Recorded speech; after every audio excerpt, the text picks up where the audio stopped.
Case number 88 on the calendar in the matter of Whiteacre versus Wells. Parties have been sworn in, Judge. You may be seated. Miss Whiteacre, was the defendant a boyfriend of yours who was living in your house? Yes, he was.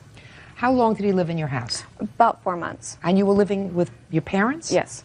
And your claim is that he ran up some bills while he was living there. Correct. And in addition to the bills, you also have an IOU that he signed. Correct. The defendant says, he doesn't talk much about the bills in his answer, but he says he was forced to sign the IOU under duress. So first, let me take a look at the bills. Then let me take a look at the IOU. You're going to tell me a little bit about why he came to live with you and what the bills were for. And then I'm going to hear all about the duress.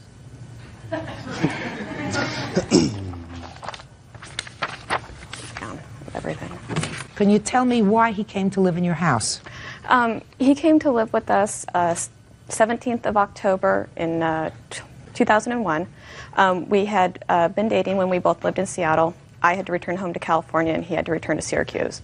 We had been communicating in between then, letters, emails, phone calls, and we both thought that each other was the right one. You both thought what? Each other was the right one. And, well, we aren't, but... Go ahead. Okay, and so he came to live with me, and it was only supposed to have been until about the middle of January. Things had deteriorated so much by then that he moved out the next month. And while he was there, what kind of bills did he run up? When he arrived, he had virtually no clothes. I ended up taking him to Mervyn's, and he spent about $150 there on clothing for work. Well, what did you tell him about that expenditure? When he came to me and said, would it be all right if I went and got some clothes and used your credit card? I'll take over the payments. And I said, well, I actually owe some money on my credit card, so why don't you just give me the money? And he said, okay. And he never gave you the money? He ended up giving me about $150 of what he owed, and that's it, in 2 payments. All right, well, what else? Because I see a lot of little charges here. $15, $3.57. He actually paid some of that money. Well, what didn't he pay? He paid 2 things virtually when they were put on my credit card. One was his cell phone bill, which was $53, and another one he gave me partial amounts of money, the $80 for cable internet bill, I believe. What's $103 in interest?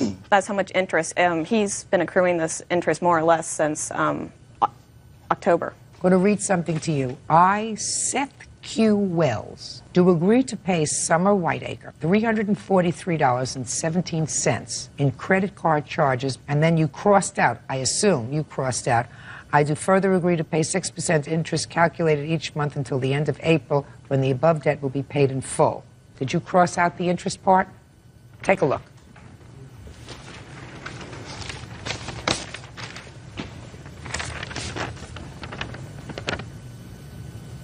No, she crossed that out. I did Okay. not cross it out. Hey, there's your signature. Yes, it is. Then here we go, sir. It's your turn. Talk to me about this duress. Basically, she was in the process of taking me, she was moving the last of my stuff to my new apartment. And we had been discussing the relationship and the end of the relationship. And it basically got to the point where she was really upset and out of control. Like, literally, I was not... Explain to me out of control. Basically, she was crying and yelling at me, saying that it was, you know, I needed to accept my part of the responsibility for the relationship, and her speed was increasing. And You were in the car? Yes, I was in the passenger Yes. seat. And I literally did not feel safe under the situation. And she has actually been in the same mindset before, and I felt the same feeling of being unsafe with the way she was driving. He chooses to bring up... Shh. I'm sorry. And, I mean, I couldn't... I did not feel... Will you get to the IOU, please? Yeah, well, she handed it over to me saying, you have to sign this. And this is when she was... Where was it when she handed it to you? It was in her hand, and she handed it over to me. We were in the car. Well, she was driving. Yes. And she's crying. Yes. And she hands this over to you. She looked over and handed it to me. Right. Is that when you gave him this, in the car? Yes, it was in the car. Uh-huh. Go ahead. So you signed it while she was driving? Right. I basically felt that if I did not sign it, then it would have escalated, and I didn't know to what point. Okay, now you sign it. Yes. Did she calm down? Yes, she did. And were you still holding it? Yes, I was. Well, after I signed it, I did hand it back. And she took it back while she was... While she was driving. While she was driving. Mm-hmm. Correct. And hysterical. Yes. Does that sound right to you? Not really. I was upset. I wanted him to stand up and say, yes, I am responsible for these charges. He chooses to bring up relationship issues in I'm the not car. interested in relationship issues. I'm And, talking about fear. I don't see how he could have been afraid. He is quite a bit larger than I am. He doesn't have the car behind him. He could have overpowered me at any time. I wasn't afraid of you. No. I was afraid of the Look, driving. Mr. Wells, you signed the IOU. Yes. Pay the lady the money, $343.17. Pretty exact amount. Are these your charges? Yes. Then what are we here for? Judge Judy continues in a moment. At worst, you're paying for your own clothing that I assume you're wearing. Yes. She's not getting any pleasure from it. She's not seeing you in it when you're going out for dinner. And later today, I've trained hundreds of people at that school. I've never had an incident like this. That's a pretty nasty email from a businessman. real cases, real people. Judge Judy. Summer Whiteacre says ex-boyfriend Seth Wells owes for credit card charges and bills while they lived together. Seth says he was forced to sign a promissory note. If they're your charges, who cares whether you were forced to sign an IOU under duress? Part of them was already paid for. She gave you credit for what you paid for, sir. Right, what I paid for is part of that list. It's not the clothing. The clothing, she had said, and I said, you know, it'll be a while before I get, you know, my first paycheck and be able, you know, to pay you back. And she said, don't worry about it, you don't have to. It was the beginning of the relationship, and, you know, when everything is, like, wonderful and happy. And I said, okay. She said, you don't have to, don't worry about it. And I said, are you sure? And she said, yes. So you're saying to me these are your charges, but it was a gift? The clothing, yes, was a gift. Yes. The rest of it was not, which I did pay the $150. But there's more charges here than $150, sir. I'm not exactly sure how it's been increasing every time she talks to me, so I'm not sure what it's always a new amount. I don't know. All I know is I can't be bothered with the two of you anymore. We're talking about $343.17. At worst, you're paying for your own clothing. That's the worst scenario. Right. Clothing that I assume you're wearing. Is that right? Not Absolutely. Today, necessarily. But you're wearing it. Yes. She's not getting any pleasure from it. She's not seeing you in it when you're going out for dinner. No. Don't make a big deal of it. Just pay the money, put a period, sayonara, and goodbye. Does that sound right? Yes. Judgment for the plaintiff, $343.17. That's all. Parties are excused. You may step out. I broke up because she had cheated on me. She got bitter because I broke up with her, and now suddenly, you know, now you owe me this, now you owe me that. He's the biggest loser I could have ever found in my entire life, and he can't own up to his mistakes. And now the next case. All parties in the matter of Mason versus DeRose. Step forward, please. 17-year-old pharmacy technician Mark Mason is suing former schoolmate, 18-year-old Michael DeRose, for selling him phony tickets to an Aerosmith concert. Mr. Mason, it is your claim that the defendant sold you some tickets. They were concert tickets, but they were tickets that permitted you to go backstage. That's correct, Your Honor. And you paid how much for those tickets? The total ticket cost for 4 tickets was $220. And according to you, Mr. Mason, when you got to the concert, you couldn't go backstage with those tickets. Somebody told you that they were bogus. Is that right? That's correct. Mr. DeRose says he never sold you real backstage tickets. They were laminated memorabilia tickets. Novelties, yes. Novelties. And he told you that. Yes, and they were not tickets, Your Honor. They were just backstage passes. They were laminated passes, yes. So these passes that he sold you did not enable you to go into the concert. Is that right? Well, when we talked to Michael about it, he informed us that, first of all, he did tell us that they were real tickets. Just a second. Sure. Would you answer my question? I'm sorry. Were these just to permit you to go backstage, or did they permit you to get into the concert as well? They were all access passes, so you're allowed to go anywhere on the grounds, including into the concert. Okay.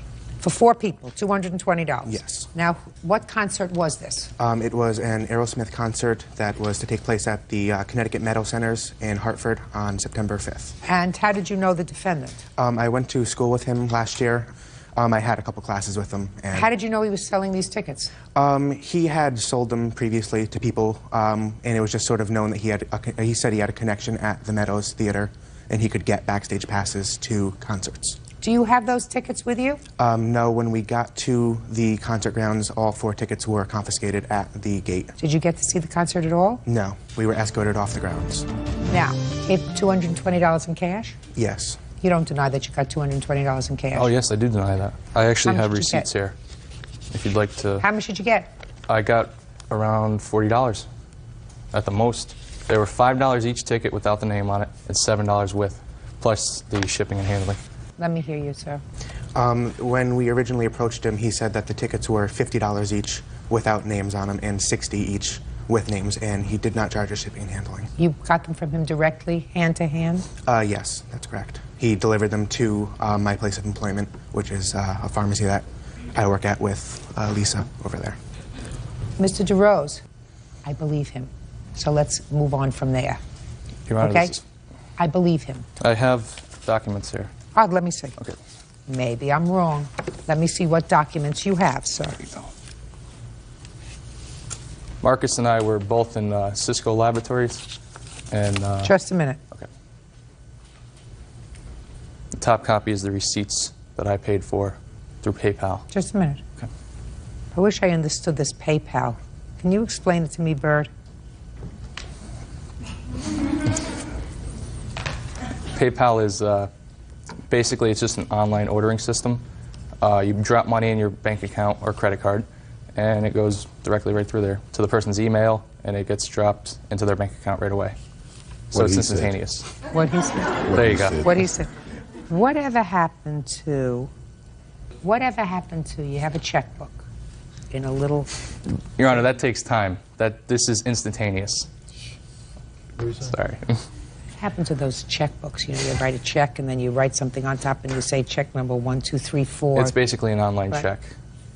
Sorry. We're talking here. I don't want to interrupt. Is that what you use? Those checks thing? Yeah, I still use checks for the Yeah, most I part. still use checks.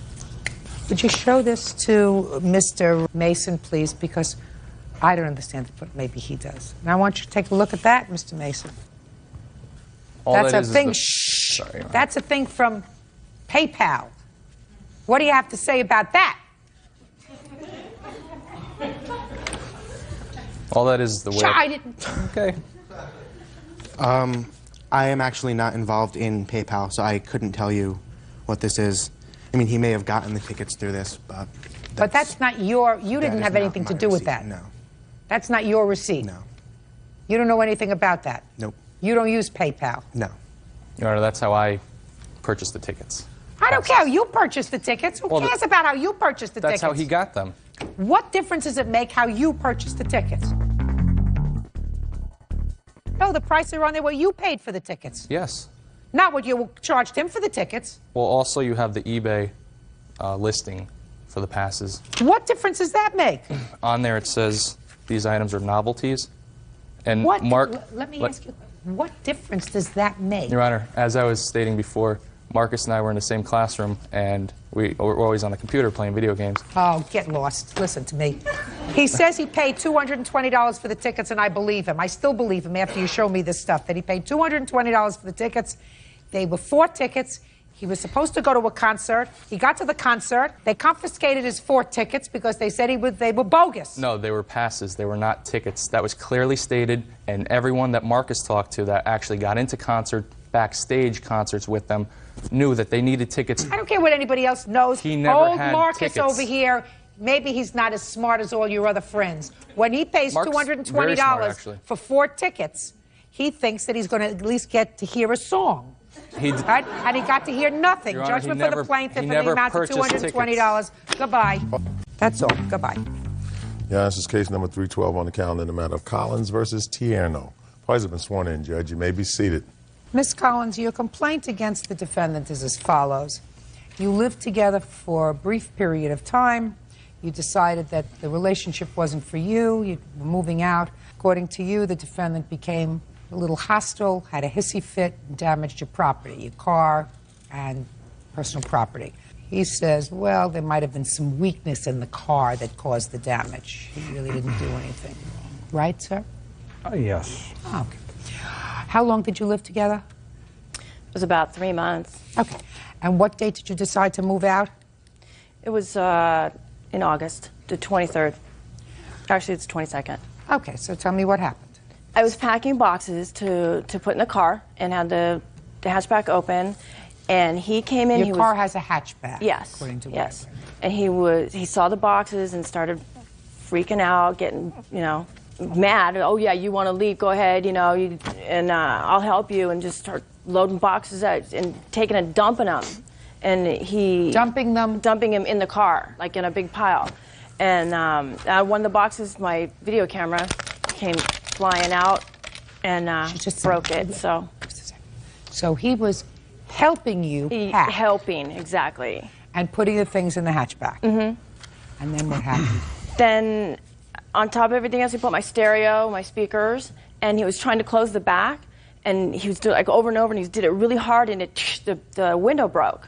It was just a mess. So that's the property damage that you're complaining of? Yes. Because there was glass all over your clothes, and it shattered, and whatever. Okay. And paints, my paints were back there, I just dumped them out, and they were on my good suits and everything, and so that's what happened to my suits. Well, what paint and where glitter was the paint and stuff from? Stuck. Well, I'm an artist, and I had some paints and things, for arts and crafts. Oh, so he took and dumped them on top of my clothes, right? Okay. And then the speakers and the stereo went on top of that. You have photographs of the car and an estimate for the damage, so I can take a look? I have receipts. I don't really have photographs. You have receipts for the hatchback window? Mm-hmm. That's what I want to see. Out of the box and went for a tumble on the street. Okay. How much did you pay for it? It was about $600. You have a bill? No, I couldn't find that receipt. All right, Mr. Tierno, let me hear your version of the events, sir. You want to hear the whole sordid story from the beginning? No, I don't want to hear the whole sordid story. If I wanted to hear, I'm speaking. Listen to me. You asked me a question. At least give me the courtesy of permitting me to answer your question. Okay. I do not wish to hear the whole sordid story of your relationship. I wish to hear what happened on the 22nd of August when you came home and found her packing. I came home from work. She was packing boxes. She said, I'm packing my stuff and moving. It's not working out between the two of us. This just came out of left field. I asked her what she was doing, and she said that she was moving out. Well, so I helped her. I started helping her. Tell me how you did that. What's that? Tell me how you helped throwing stuff around. Shh. Interrupt him. I grabbed the boxes that were packed already, and I put them in her car. What happened to her window? What happened to her window? When I felt that the car was full, I went to shut the back window, and after shutting it, or after trying to shut it a couple times, I gave it one good one, and it just broke. The window broke. I didn't do it intentionally, ma'am. No, it was negligent. Either it's intentional or it's an accident. An accident usually happens as a result of negligence. She didn't break the window. No, she didn't, ma'am. So who should pay for the window? Well, how about the things that she broke of mine, personal property that... Shh. Please, Ms. Collins, I don't have a counterclaim, Mr. Tierno, so let's not get into what things she broke of yours. What I want to know is, who do you think should pay for the window? Let us assume that I accept your version of the events, that you come home from work, you find her packing. You had no clue that she was going to leave. Right. But you very calmly decided to help her pack. And you were packing and putting boxes. I'm speaking. Oh, excuse me. According to this is what you just told me. Right. You were packing and you put the boxes in the car, and then you tried to close the hatchback at the time when you felt as if the car was full. You tried it a couple of times, and then you finally gave it one good one, because those were your words. Wasn't that his word? One good one. One good one. And the window shattered. So my question to you is, who should pay for the window? Really shattered, her, cracked, but... her, or you? Well, in an argument between a man and a woman, and we got into an argument, and she was throwing things at me, breaking stuff, of mine, okay? You mean on that day, August 22nd? Yeah, we got into an argument. Oh, well, you didn't tell me that, Mr. Tierno. Okay, well, maybe Mr. Tierno, what you told me, sir, was you were helping her pack because she wasn't working out. She wanted to leave. You didn't say anything about an argument, sir. Okay. So now you had an argument. Yeah, we had an argument. Oh, that's a different story. So when you... I thought you would realize that, I come home and my girl is packing up her stuff, and yeah, it was kind of... Oh, no, sir. She said you had an argument. You just said that you came home and you were helping her move her boxes in the car. So there was an argument. Yes, ma'am. Right. Judge Judy continues in a moment. Did you break any of his property? No, I did not break any of his property. She did break stuff of mine. What did I supposedly do? Quiet. And later today, Car just lost control. He grabbed the steering wheel. He didn't just grab it and make it move and make me lose control of the car. He grabbed it, pulled it down right here, and held it. real cases, real people. Judge Judy. Carlene Collins says ex-boyfriend Bobby Tierno destroyed her belongings after they broke up. What other receipts do you have? The other receipts I have are for the suit, my good work suits, and my art supplies that got smashed underneath the stereo when it got thrown in there, and paint everywhere and stuff. And then after that... Did you break any of his property? No, I did not break any of his property. Okay, just asking you. I don't have a counterclaim, so I'm just asking I you. didn't throw anything. Whether it's a counterclaim or not, I mean, the truth is she did break stuff of mine. Well, I don't have What? a counterclaim, sir. What did I supposedly break? Shh. Quiet. Now, what suit are you talking about? Which suit is this? There was a few. I don't have them all. I just Well, have I'm like about one of to my good listen. ones. Listen to me. What suit is that? That's the suit that's there. Because I have a bill. This here. one, actually, this one I didn't have a receipt for. Ms. Collins, why would you save this suit for which you don't have a receipt and not bring the suit for which you do have a receipt? Well, because I thought that I could somehow save this one. There's the skirt doesn't have anything on it. You know, the other ones were just it wasn't even worth saving. They were just. You should see There was my. You thrash. should see my apartment when she was painting all Listen over to the me. place on Listen, my furniture listen and to me. I don't want to hear glue from you. and paint I don't and want all to this. hear from you now. I'm asking her a question. You're not. This is not a bad thing that I'm asking her questions. When I decided to file a claim and sue for that, I had already tossed the stuff. All right. He absolutely owes you for. Now there was some time they had to. He take, absolutely owes you for a new hatchback glass for your car. Why? Why? Because you broke it, sir. That's why. now he was calling. Why? my Because office. you broke it. Well, how about the stuff that she ruined of mine? How about the rent? Sue her. What? Just a minute. Sue okay, her. I understand. Do you understand? She has the right Well, Your to Honor, sue you, I which thought she has maybe I done. could talk some sense No. to Which you. she has done. She sued you for breaking the hatchback of her car, which you acknowledge that you did. And the time off of work. Judgment for the plaintiff. The car cost you Yeah, the $2,094.45. Thank you very much. That's all. What about? That's I, it. you, Why is our excuse? You may step out. he knew what he did. You know what? I guess he just thought that he just wasn't going to have to pay for anything. When we get in a fight, she'd throw things, and she'd knock over a little knick-knack on the table or a lamp. I don't break things. $5. That's all. Yeah, this is case number 309 on the calendar in the matter of Rossi versus Holden Hills. Parties have been sworn in, Judge. You may be seated. Folks, have seats. Mr. and Mrs. Rossi, you recently got married, Yes, ma'am. and the defendants catered your wedding. Yes, ma'am. You were not real happy with the wedding, Very upset. and you want half your money back, which Yes, is ma'am. $3,000. When was the wedding? August 10th, 2002.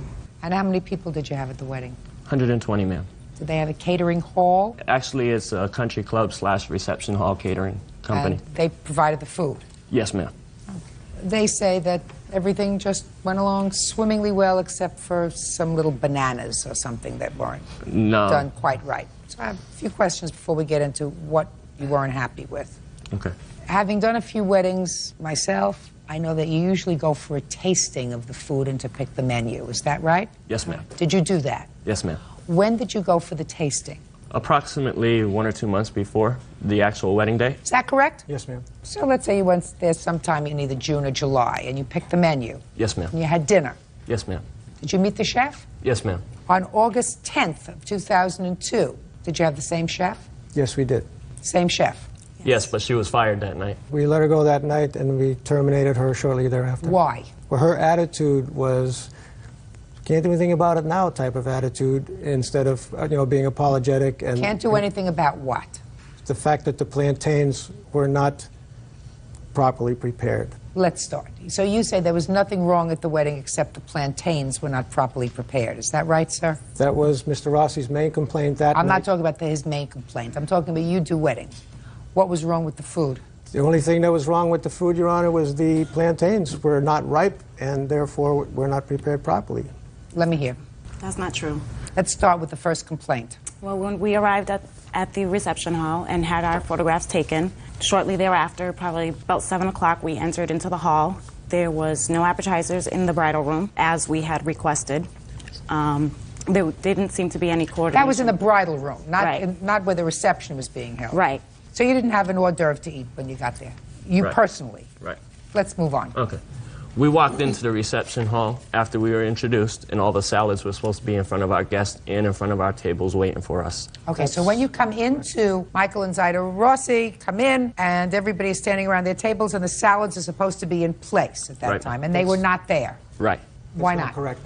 The salads were not the first course, Your Honor. The first course, the appetizer course, was a pasta course. So the pasta would have been served before the salads as an appetizer. Well, was pasta served? The pasta was served before the salads, ma'am. And the salads were supposed to be on the table waiting for our guests, and then the pasta was supposed to be served after the salads. Do you have a copy of the menu? I have a copy of the contract, and it has everything that is on the menu. Yes, ma'am. Yeah, but does it say what's to be served first, the pasta or the salad? It says that it is cheese and the fruit displays, and then it says ziti and marinara, and then the chicken and the plantains afterwards. It doesn't say that the salad should be served before. Okay, no. so what's your next complaint? My next complaint is after they served the ziti, then they served the salads, and then we had to wait an hour before they actually served the dinner. So what we had to do is we had to ask the DJ to move along with the garter toss and the flower toss and the cake cutting. And we had to do this all before the dinner. The dinner wasn't served until 9:20 p.m. And the dinner was supposed to be served in between 7:30 and 8 o'clock, ma'am. We were married at 5 o'clock. And we had to go around and apologize to everybody for not Between the food. 7:30 and 8 o'clock. What happened? What happened? What happened is the bridal party was running late that day, and when we say 7:30 to 8 o'clock, it's an estimated time. 99% of the time it runs late. Why did it run an hour and a half late, is my question. Were you having trouble with the chef? I think Mr. Rossi's referring to the entree being served Yeah, at 9:20. he's talking about the entree. I'm not sure if it was 9:20, Your Honor. It might have been closer to 9. But if the party runs late, we still have to go through all the steps of serving the meal correctly, which means serving the appetizer, So you weren't having clearing any the problem. plates. You weren't having any problem with the No, chef. Okay, no. let's go next. Ma'am, after he served... Let's go next. The meal comes. Is anything wrong with the meal? Oh, yeah. It was disgusting. It was nasty. I couldn't even make out what the plantains were. They were like rotten. They were hard. It was disgusting. Okay, now what was It was served supposed with... to be an ethnic meal. Okay, what are you having as a main dish? We're having Spanish rice, boneless chicken with plantains on the side. Okay, so that was the side dish. Right. A side dish. That was the main problem, the plantains. Well, the rice was nothing compared to what we had the day of our taste testing. It was The chicken was either overcooked or undercooked, and the plantains, half the people couldn't even make out what they were. Well, he acknowledges that they were pretty nasty. The rice was mushy. It was nothing what we had at the taste testing. Okay, usually isn't. It was nothing in comparison. Usually ma'am. isn't. Okay. But what did you do for them because the plantain, their side dish, was bad?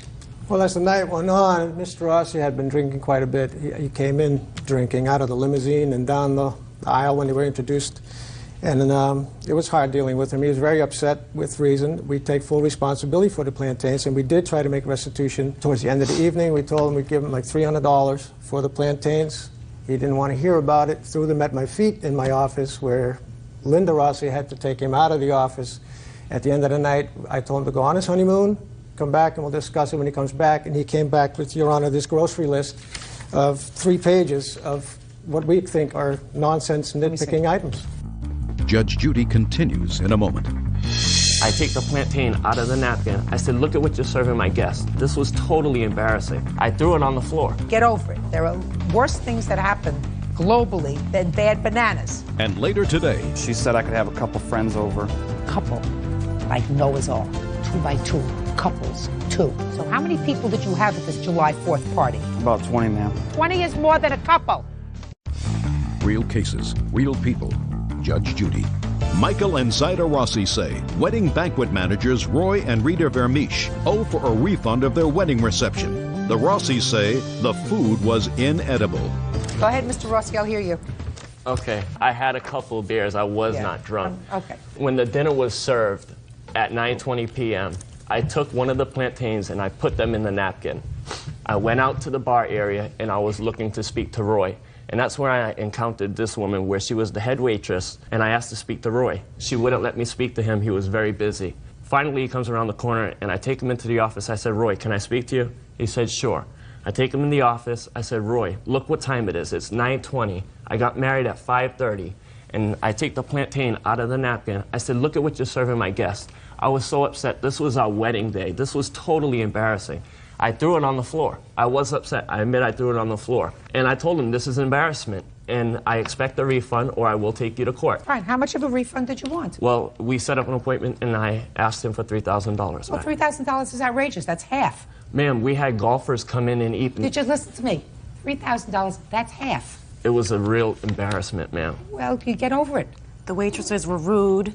Excuse me, Half Your of them Honor. wouldn't serve water. I want to tell you something. I'm not minimizing the fact that this was not the wedding that you planned on, that you had nasty waitresses, that the rice wasn't good, that the chicken wasn't terrific, that the meal was served 45 minutes to an hour late.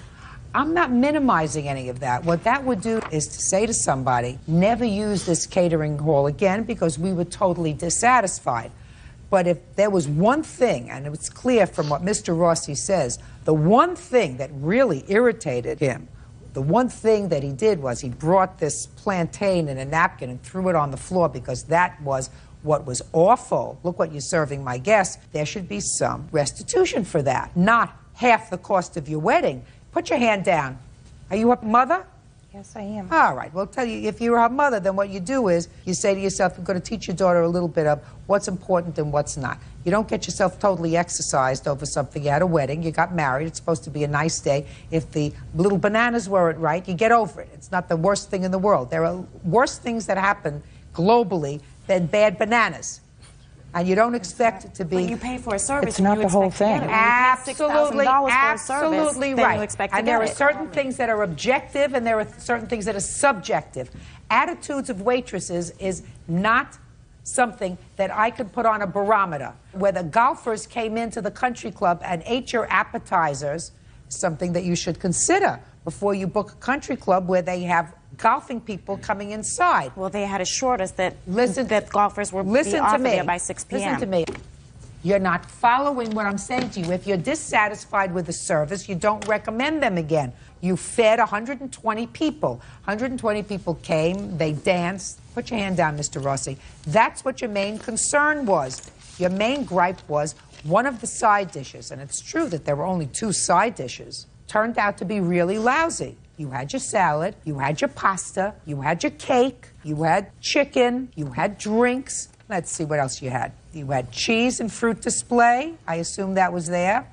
You had hors d'oeuvres. You had beef teriyaki, scalloped bacon meatballs. Since I heard nothing about that, I assumed that they were there. I would like to compliment. You had something with grated cheese. You had chicken, rice, and plantains. Now, the plantains were lousy. They acknowledged that. You had wedding cake and ice cream, which I assume was served. No, they did not even serve us. They didn't even offer me and my wife a piece of the wedding cake, ma'am. Oh, get over it. Can I say Judgment for the something? plaintiff, listen to me. Judgment for the plaintiff in the amount of $500. The whole wedding was $6,000, $500. As far as I'm concerned, it covers the bad plantains. Goodbye. Be happy. Parties are excused. You may step out. She didn't want me to say anything about a dog coming in, He came in, probably just walked into the place. Within seconds, he was out the door. about coffee not being served, about water not being served. I was probably rude, but I thought he was a drunk from downstairs. About golfers eating your food, I mean, come on. I think they should be happy and get on with their lives. Case is dismissed. Now, this is case number 399 on the calendar in the matter of Acosta versus Navarro. Parties have been sworn in, Judge. You may be seated. Mr. Acosta, this is your wife? Yes, it is. From what I understand from your complaint, your wife has a child. Correct. You're the father of that child. Yes. You used to be her boyfriend? Boyfriend. How long have you been married? Going on 2 years. And you have another child? Yes, I do. A baby. According to you, Mr. Acosta, during an exchange of visitation between your wife and Mr. Navarro. Could you sit down, please? Good. You were assaulted by him. Correct. And Mr. Navarro said that you were the aggressor. I gather that this exchange takes place at a police precinct. Correct. Why, Mr. Acosta? Well, he used to be able to pick her up at my house, but see, every time he picked up at my house, he'd always threaten me and everything like that. So initially the visitation provided that you pick up, it's your daughter? Yes. That you pick up your daughter at the house. What happened?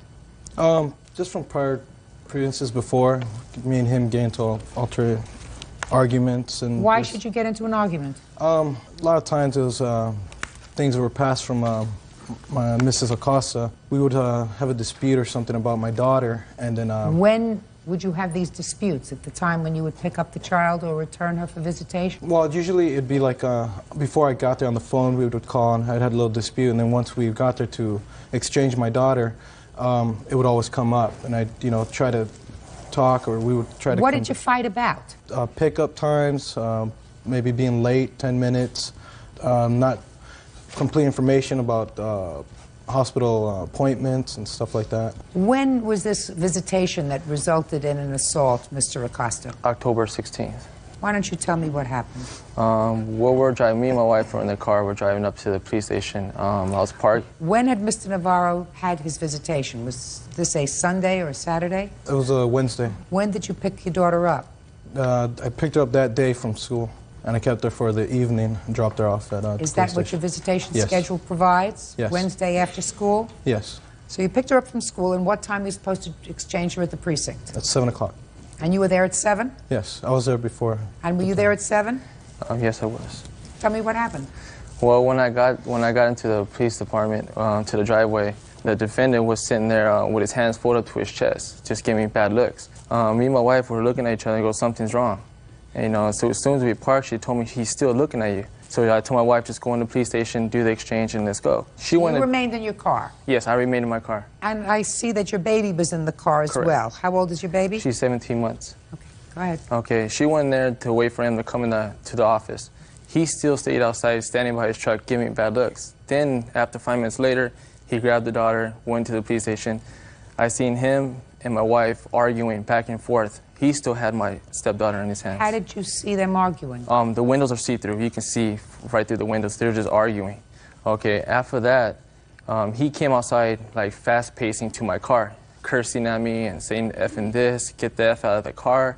I go, well, what's wrong? He's, oh, you hit my kid. I go, hit your kid? I go, I didn't even hit your kid. I go, why would I hit your kid? I treat your kid as she was mine. Where was your daughter at the time, sir, when you came out of the precinct? She was in my arms. Go ahead. Okay, while his daughter was in his arms, he was sitting there cursing at me through my window. My 17-month daughter was in the back. She was sleeping still.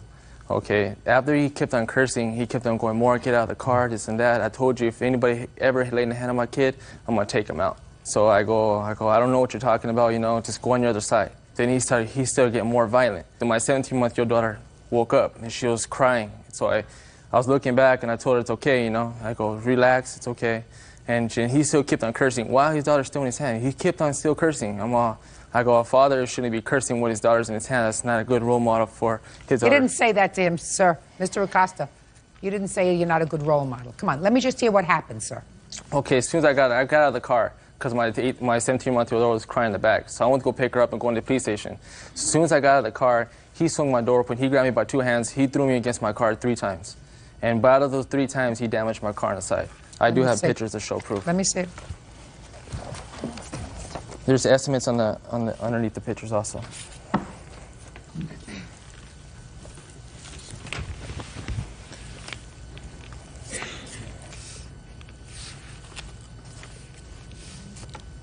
I'll hear you. Okay, Your Honor. What he said, completely a lie. That's my job, Mr. Navarro. Okay, I arrived at the police station about 5 minutes till 7. I arrived there before they did. Once arriving, I was out of the car with my daughter inside the police station waiting for them. I was never outside. They're saying that I was out there with my arms up. That never happened. I was inside the police station waiting for them. I waited there until Cheryl and her husband arrived there, parking and pretty much in close to the doors where I can see him drive up, until she got out of the car and entered the police station. I never was outside. Fine, you weren't outside. What happened when you were inside the precinct, sir? Once I was inside, I spoke to Miss Acosta. What did she say to you, and what did you say to her? What I told her was, in the prior visitation before, Brianna had told me that Mr. Acosta had hit her, and that she was playing with her younger sister, and that somehow she ended up crying, and that Stephen came in and got mad at her and hit her. So what I did was, when Miss Acosta came in, I told her what had happened. I told her, Brianna's telling me that Stephen hit her. Were you aware of it? What happened? And she's like, Brianna, is that true? And Brianna said yes, to her mother, standing there. Was this on this date? Was this on the 16th of October? No, it was the 12th is when I told her. So that's when I had told her the first time. The second time when I was waiting there and I had came in, I had told her again, Brianna's telling me the same thing. What did you tell her? I told her, on the way to the police station, Brianna had told me I don't want to go. And I said, why not? Stephen's still hitting me. So then I said, what do you want me to do, Brianna? Do you want me to tell your mother? Tell me, what do you want me to do? I go, if I'm going to say this, 4 years old. So you're saying to this 4-year-old, tell me what you want me to do, Brianna. Well, do you want me to tell your mother? That's what you're saying to her? Mr. Navarro, you think I'm crazy? No. That's not the kind of conversation you have with a 4-year-old, sir. Judge Judy continues in a moment. You keep whatever disputes that you have between adults, and you don't involve your 4-year-old. I just wanted to question Stephen in front of Brianna to see what reaction she would have. That's not your job! Real cases, real people. Judge Judy. Stephen Acosta says the father of his wife's daughter, Ariel Navarro, assaulted him during a custody exchange at a police station. Ariel says Stephen was the aggressor. Go ahead. So once we were in there in the police station on the 16th, I told Miss Acosta, Brianna's telling me that Stephen's hitting her again. What I want you to do is talk to Stephen about this, tell him what's going on. And she blew up. She said, why are you always starting trouble? And I said, look, I'm not starting trouble. I just want to resolve this. This is my daughter. It's very important for me what's going on in her life. And I think this is what we talked about. So right away, she blew up and says, you know, why the hell are you starting problems? And I said, look, tell him to come inside the lobby so we can talk to all three of us right here in front of the lobby so we can, you know, resolve it. And where was Brianna going to sit when you were having this conversation? I wanted Brianna there because I wanted Brianna to listen to what's happening. Where did you get your psychiatric degree? Mr. Navarro, where did you get your degree? You wanted the 4 of you to sit and have a discussion inside the police precinct. I just wanted to question Stephen in front of Brianna to see what reaction she would have. That's not your job! Okay. So she blew up at you? Yes. Go ahead. As soon as she blew up, I said, if you're not going to tell him anything, I'm going to tell him. So with Brianna still in my arms, I exited the police station because showing that I was not going out there to be aggressive or telling any type of situation that might get into an argument. Mr. Navarro, you know how long I sat in the family court? How old are you? 25. That many years. I'm going to tell you what happened. Okay. You went into the precinct and you were furious. You were furious because when you spoke to Mrs. Acosta, the mother of your child, she was unimpressed by your complaints. And she probably said to you, Brianna says things about you and says things about, this is Stephanie? Yeah, I read the papers. So you have a 4-year-old who's probably playing both sides. And you weren't getting anywhere with Brianna's mother. No. And you were furious, so you didn't make the exchange, because if you wanted to do the calm thing, what you do was say to her, I want to go out and talk to Stephen privately myself. If you weren't angry, if you hadn't lost it. So here's Brianna, you take Brianna, because I don't want Brianna involved in the situation when I talk to Stephen. That's what you do if you're calm. But you weren't calm. Your Honor, you were furious. So you took your daughter, because you did not make the exchange. Your visitation was over, 7 o'clock. You did not make the exchange in the precinct. You went outside. You confronted him with the child in your hands. There's no question in my mind that you caused this damage to the car. No question. Now, you want to tell me how that happened with your 4-year-old? As soon as I stepped outside and I said, Stephen, I need to speak with you, which I did very calmly. Went like that. He swung the door open. When he flung it open, I had to turn to my side because that's how hard he opened the door, that it braced my side. As soon as I saw him getting out of the car and like that in a rage that he was, I set my daughter down and I told his mother, grab the baby, and she said no. And at the same time, when I put her down, I came back up, he was already in my face. I never told him to get out of the car. As soon as he came out of the car, he grabbed my shirt, I grabbed him, he shoved me, and at the both time, we were both pushing each other, we both swung into his car. Baloney. You went out there, Mr. Navarro, and you were furious. You were furious because you hadn't gotten anywhere. Now, let me give you some very sound advice, sir. It is a sad commentary. Put your papers down, both of you, and pay attention. Look like you're paying attention.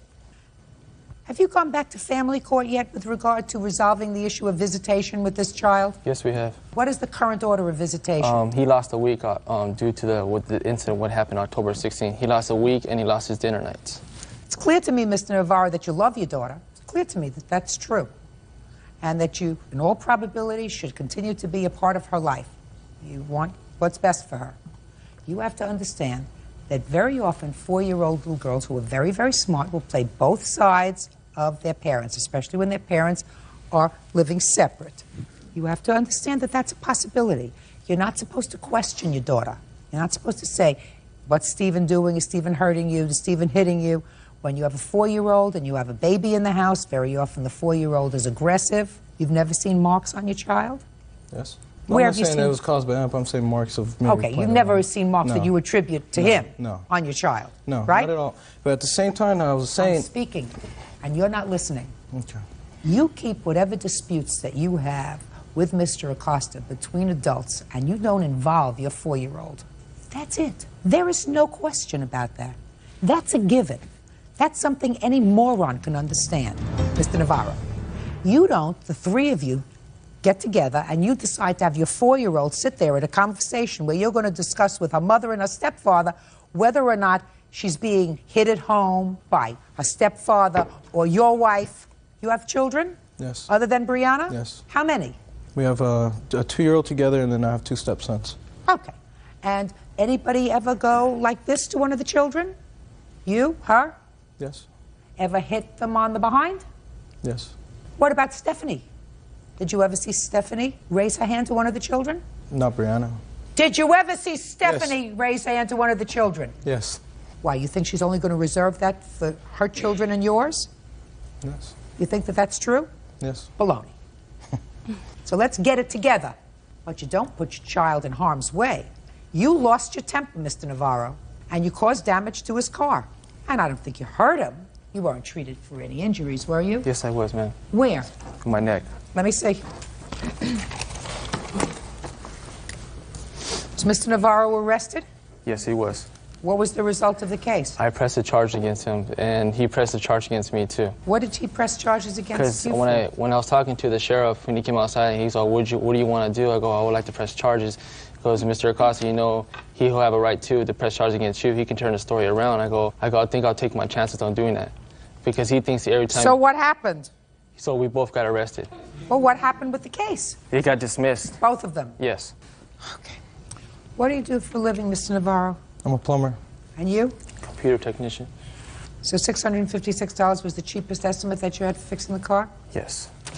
How many times has there been an exchange of visitation since October 16th? You lost a week, sir, and what else? I didn't lose a week. I gained the whole side weekend. And my visitations before were 3 times a month, weekends, 1st, 3rd, and 4th, and then Wednesday evening dinner.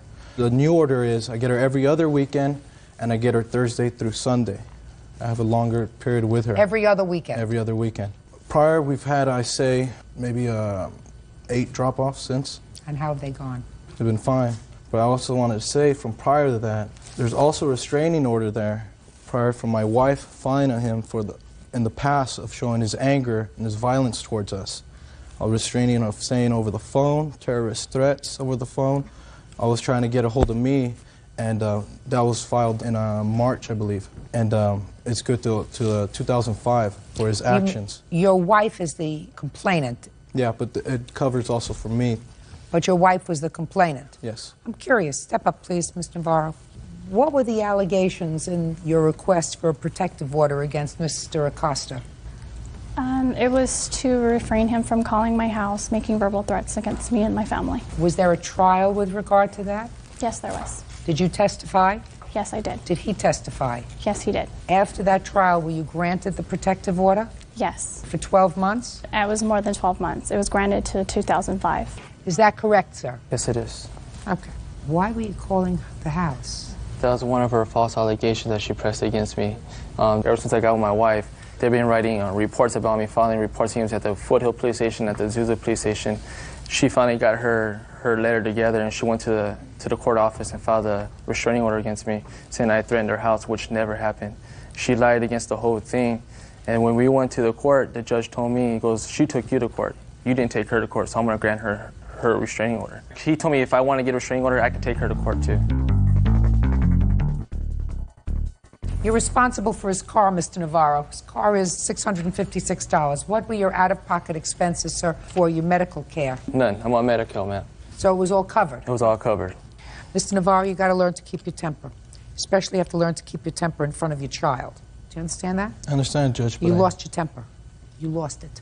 If you hadn't lost it, then you would never have placed your child in harm's way. I didn't go out there to be in Yes, you harm's did. way. You placed your child in harm's way because if you wanted to protect your child, then what you do is you give the child to her mother in the precinct, and then if you're completely composed, then you want to go outside and discuss, as you indicated, you wanted to just discuss it calmly, you can go over to Stephen and discuss it calmly. However, based on what you told me, Mr. Navarro, your wife was frightened enough of this man to have previously gotten a protective order against him because you say he called on the telephone and threatened bodily harm to your family. Then, under those circumstances, you take your daughter out of the precinct where you were supposed to have dropped her off with her mother. You were so angry that you couldn't control yourself that you went up to the car with your daughter in your hands and confronted this man who you thought was so dangerous that your wife needed a protective order. So if you're telling me that you were behaving in a rational way, the way that a father would behave if they were trying to protect their child, I'm telling you that you did not. You lost your cool, Mr. Navarro. And you're still insisting to me that you didn't? You did. Judgment for the plaintiff in the amount of $1,500. That covers not only your car, sir, but almost $1,000 for being assaulted. That's all. Yeah, this is case number 183 on the calendar in the matter of Sanzano versus West. Thank you. Parties have been sworn in, Judge. You may be seated.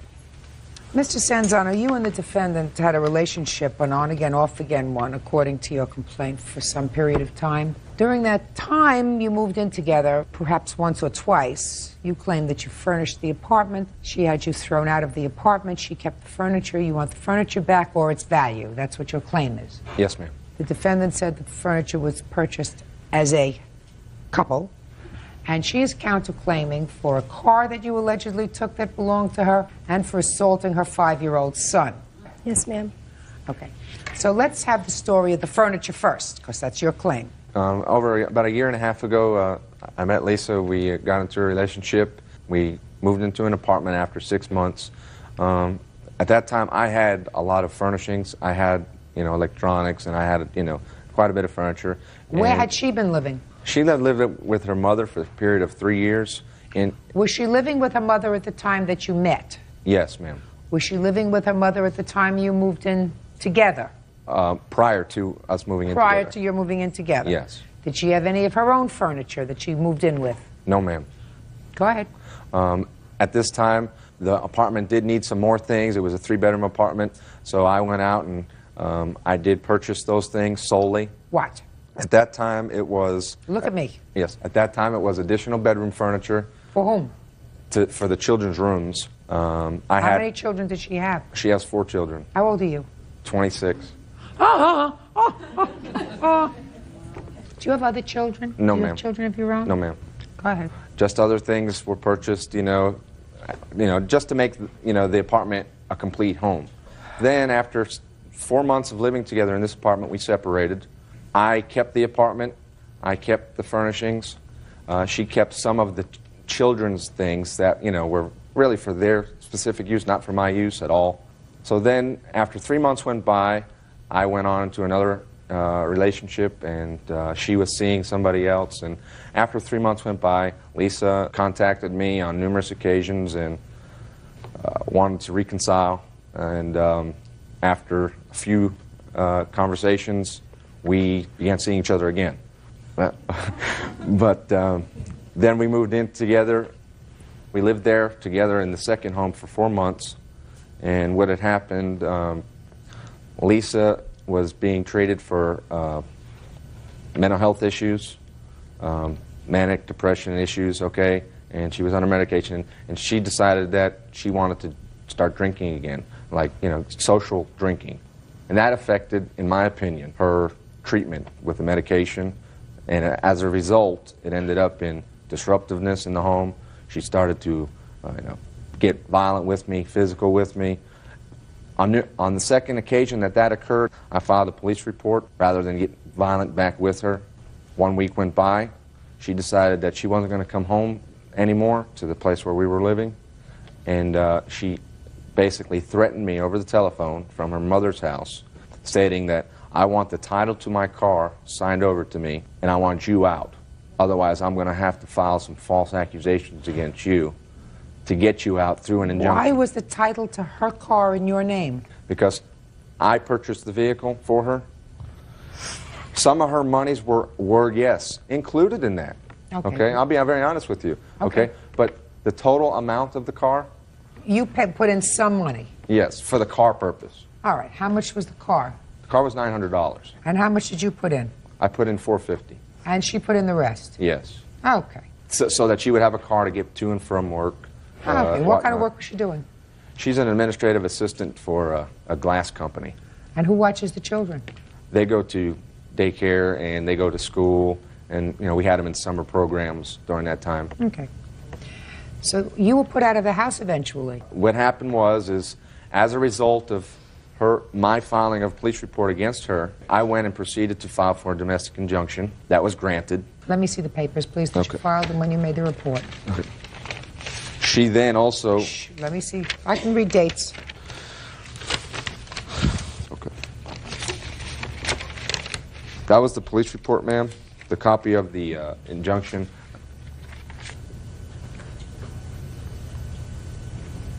All right. Miss West, can I see the report that you filed with the police department?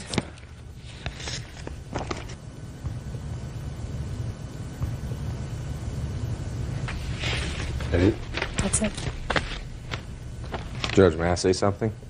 Yes. Okay. To conclude the story, a week later, she did file such paperwork, which was out of due vindictiveness. Listen to me, sir. Yes. You filed your police report on the 19th, according to the one you gave me. Yes.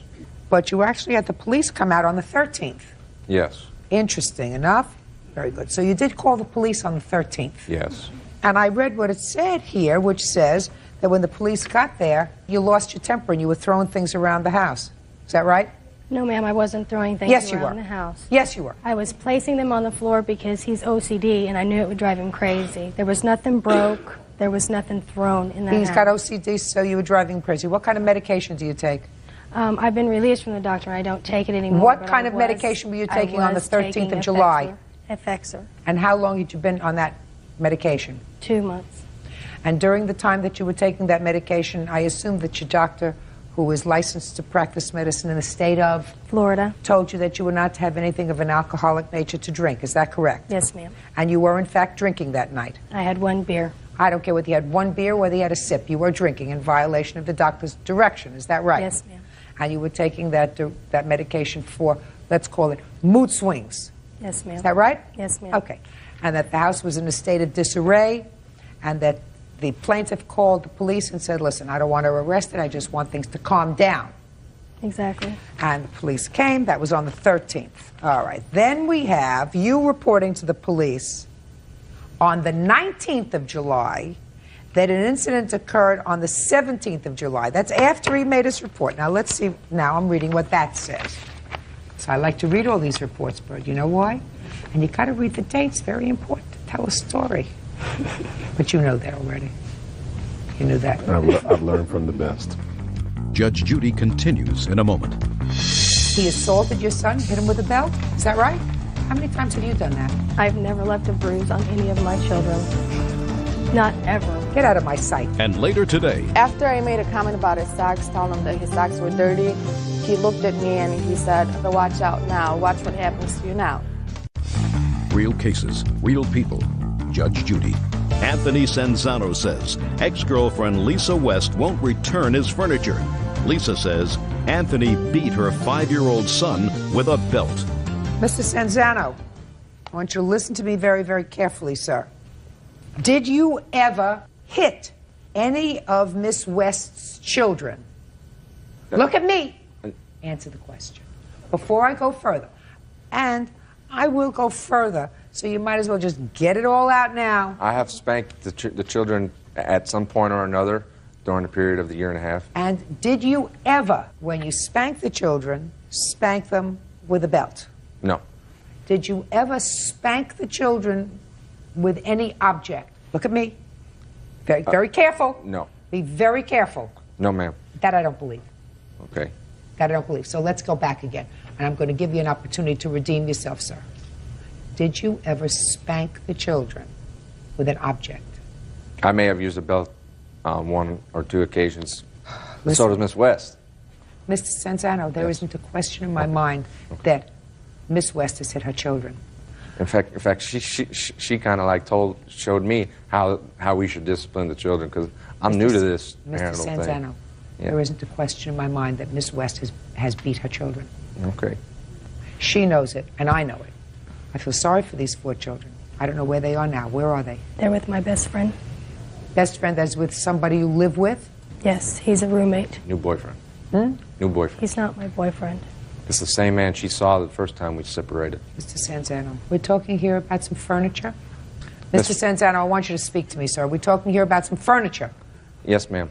Miss West got possession of the home that we both jointly had assets in. She's still living there. Yes, ma'am. And some other guy is sitting on the couch that you bought, and some other guy is sitting in the chair that... Yes, ma'am. Sitting on some of your mother's stuff, Yes, ma'am. and the children are sleeping in the beds that you bought, Yes, that's... and you're 26 years old, Yes, ma'am. and you got out scot-free. Yes, ma'am. You didn't have a baby with her, right? No, ma'am. This is what if I could make an order, this is what it would be. That you step back 2 steps, you get down on your knees, and you kiss the ground, and you look up and you say, thank God, and you walk out of here. Mr. Sanzano, I'm going to tell you a couple of things, sir. You lived with this lady, and there's no way that I'm going to go and figure out which toaster belongs to who, and who paid for a couch, and who didn't. You decided to live with her twice without benefit of marriage.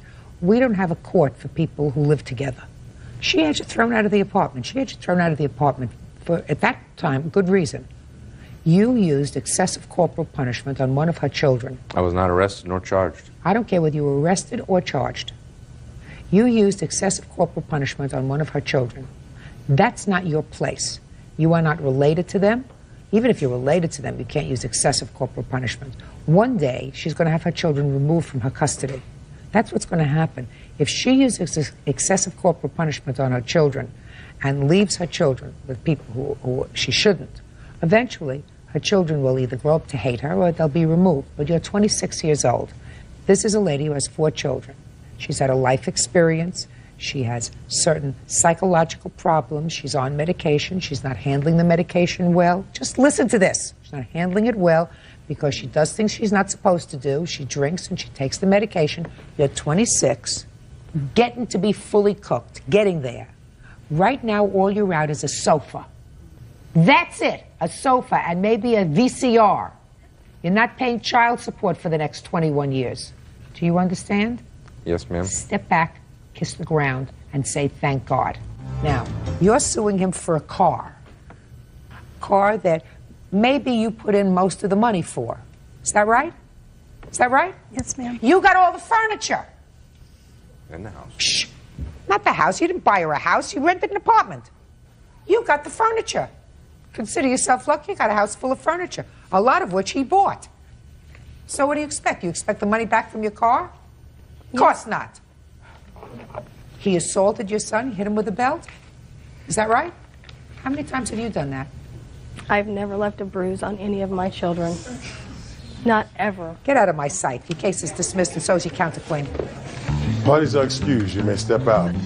He's controlled my life for 2 years. Somebody had to take head of the household, and so I did. Make sure you know people before you fall in love with them and trust them. The woman I met was unstable from the start. It's over. I can walk away. It's done. The University of Arizona is the way to go. And now the next case. All parties in the matter of Mullendor versus Mayfield. Step forward, please. 21-year-old baker Janelle Mullendor is suing her ex-boyfriend's girlfriend, 21-year-old homemaker Melinda Mayfield, for smashing out her car windows. Melinda is countersuing, claiming Janelle trashed her apartment.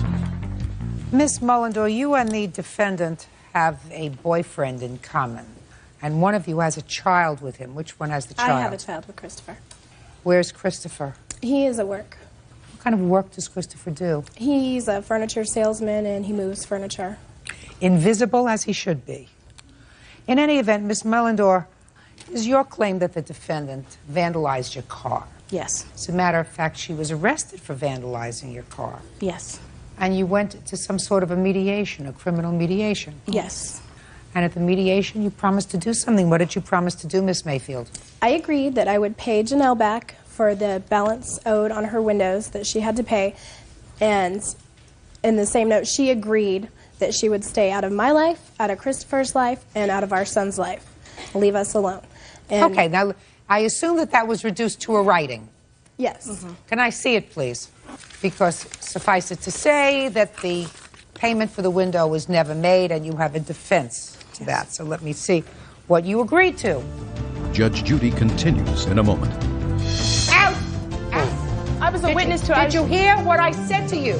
Out! Did you want me to leave? Yes. What does out mean? Real cases, real people. Judge Judy. Janelle Mullendor says her ex-boyfriend's girlfriend, Melinda Mayfield, smashed out her car windows and refuses to pay. Melinda says Janelle won't stay out of her life. Did you do community service? No. They call you Mindy? Yeah, that's my nickname. Yeah. Why didn't you do community service? I had spoken to the woman a few times, and she said they had a list that they were going to mail out to me of places to call on community service, and they never did. And so you just didn't do that, and you didn't pay her the $520 that you agreed to pay her. Nope. I have pictures. Just a second. Don't need any pictures. She said she went through a mediation. Instead of getting arrested, having a record, she agreed to pay for the windows and apologized for breaking them. That's what it says here. So she didn't do community service, and she didn't pay the $520. You didn't have to show me anything. When did you break the windows? And don't tell me I didn't break the windows. Well, I did not break the windows. Okay, you did break the windows. When did you break the windows? She broke them on the November 20th of 01. Tell me the circumstances for breaking the windows. She came over to Christopher's apartment, which I was there. We were not allowing her into the apartment because she was very angry. And she banged on the door and she said if I didn't come out, she was going to break all my windows out in my car. And I was like, Christopher, you need to go out there and talk to her. This is your business.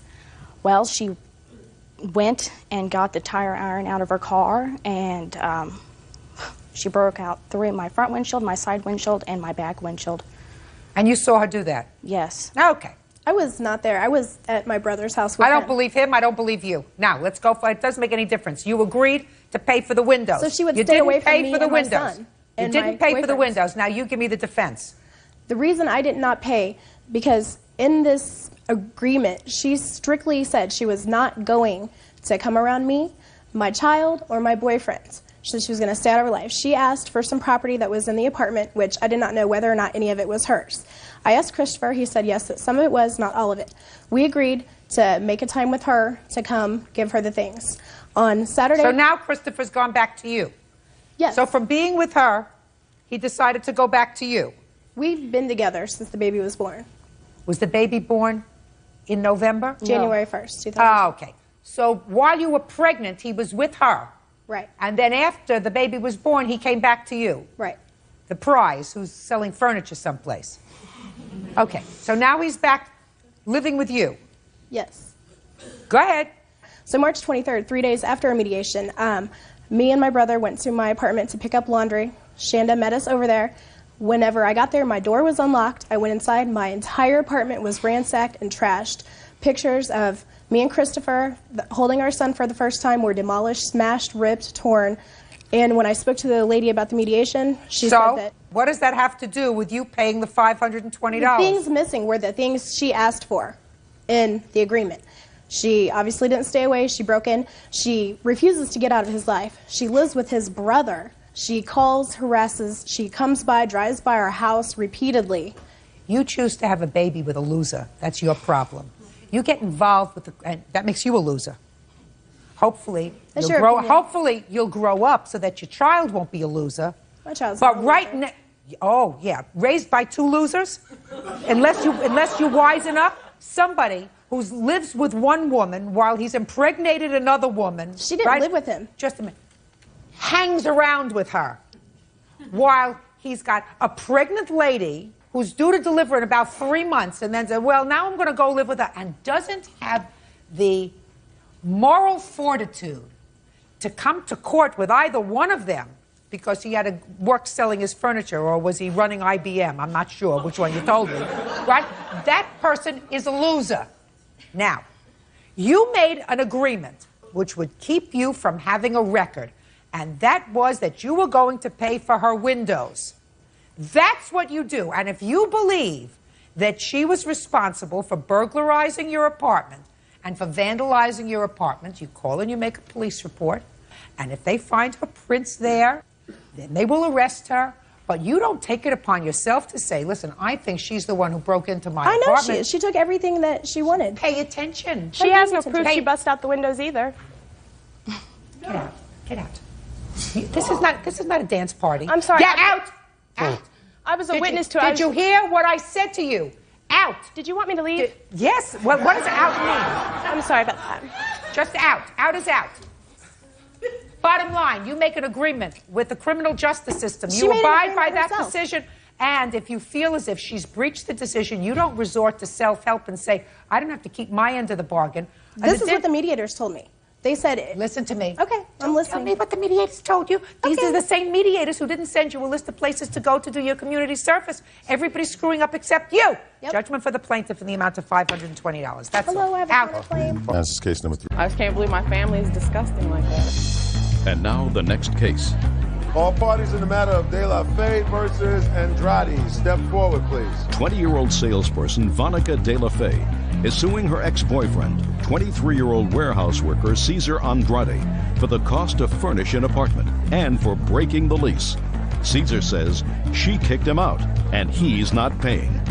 Miss De La Fey, it is your claim that you rented an apartment in your name, but it was for the defendant, who was then your boyfriend. You were not living there, but because he didn't have credit or some other such nonsense reason, you signed the lease on the apartment. And in addition, since the apartment had to be furnished, you furnished the apartment using your credit card. But you were not living there, you were living with your mother. Is this your mother? That's correct. But then, one day, after about 3 months, you just happened to be there. Got into a big argument with him, a fight, and the police were called. And you had the police put him out of the apartment. That's correct. They told him to leave. That's correct. You stayed in the apartment. After he...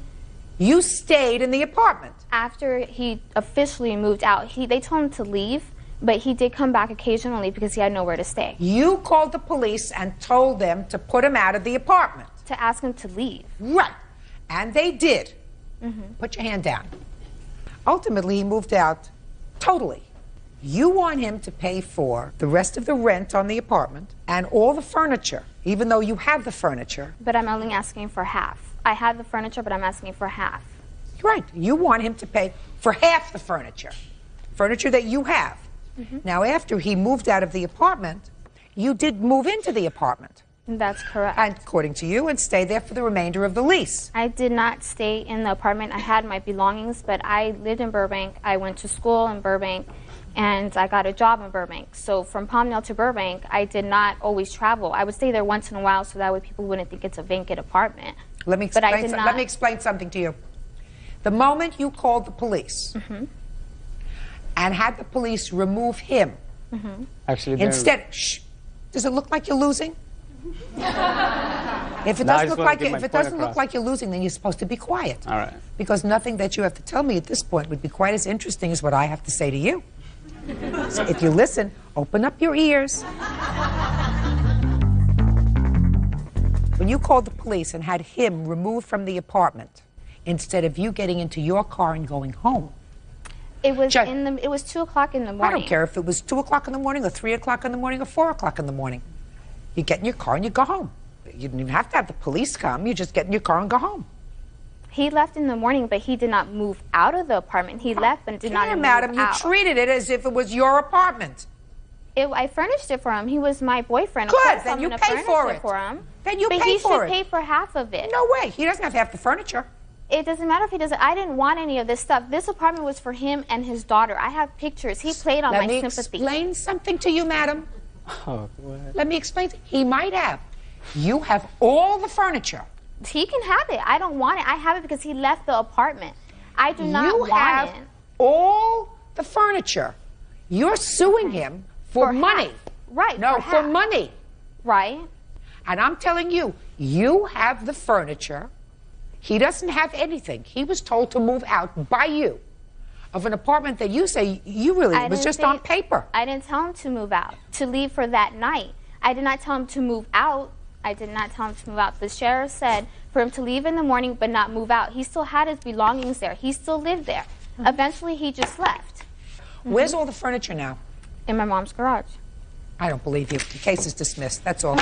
This is case. That's all.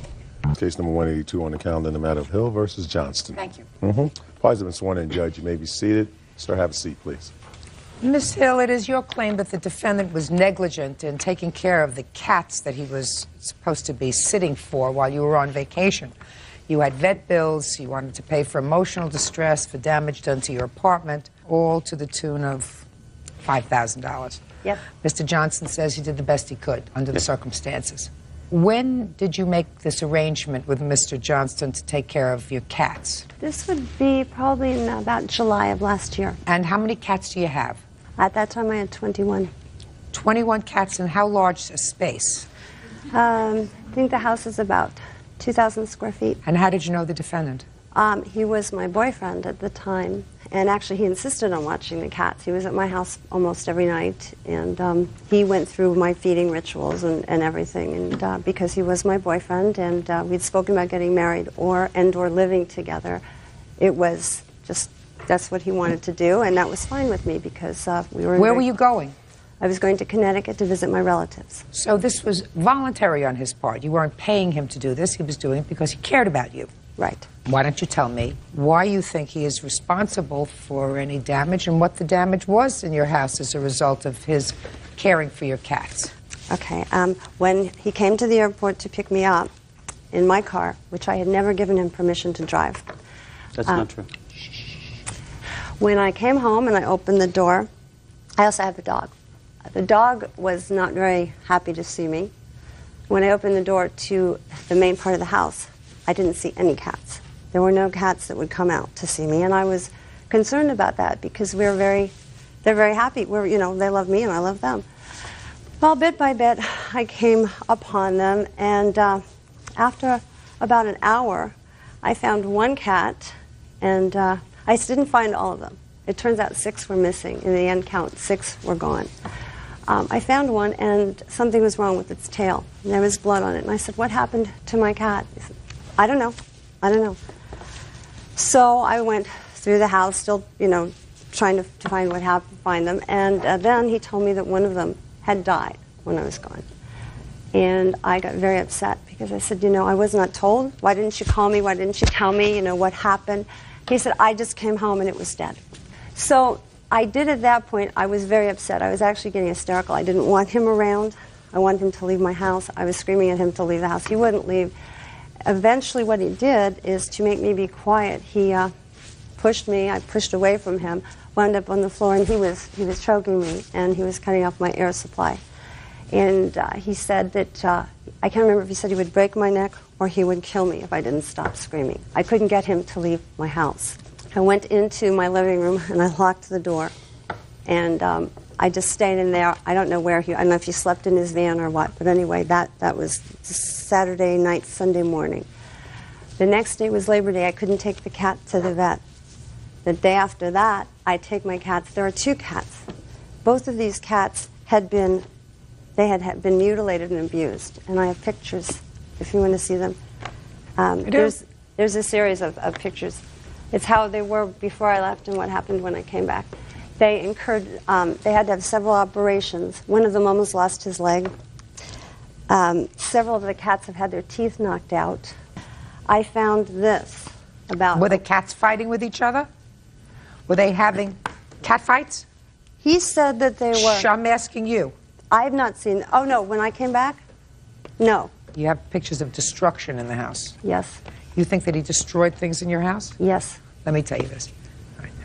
I don't want you to be nutty about this. He didn't volunteer to take care of your cats to torture them. Something happened with your 21 cats and one dog when you were gone. But if you think that his intentions were to get you out of your house so that he could mutilate your 21 cats and dogs, that's demented. Do you understand? Yes. So you don't think he did that, right? No, that was not. So you think that something happened and things got totally out of control for him? Yes. Fair statement? Yes. That he bit off more cats than he could take care of. Right? And didn't know quite how to deal with it. I'm an animal lover, so I understand how hysterical you were when you came home. Was she hysterical, sir? I wouldn't put it quite so mildly.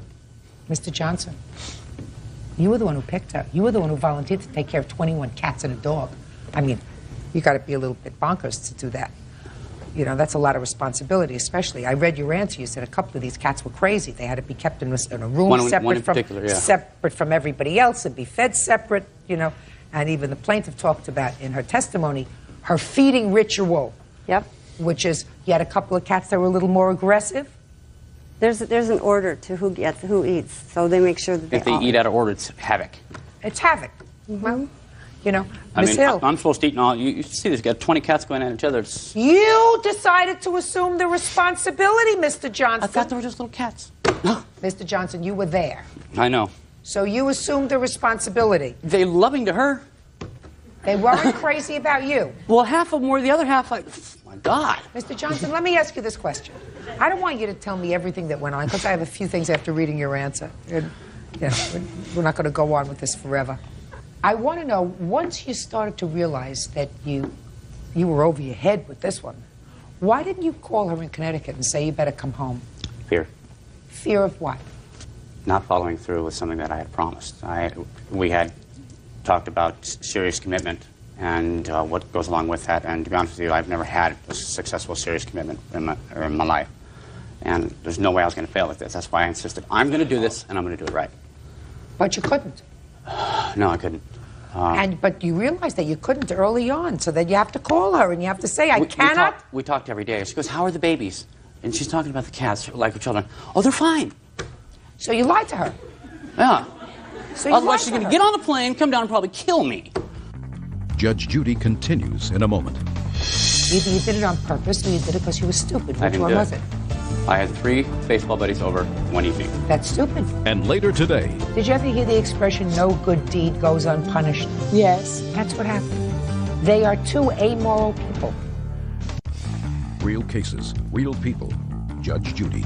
Lee Hill says ex-boyfriend James Johnston was negligent while taking care of her 21 cats.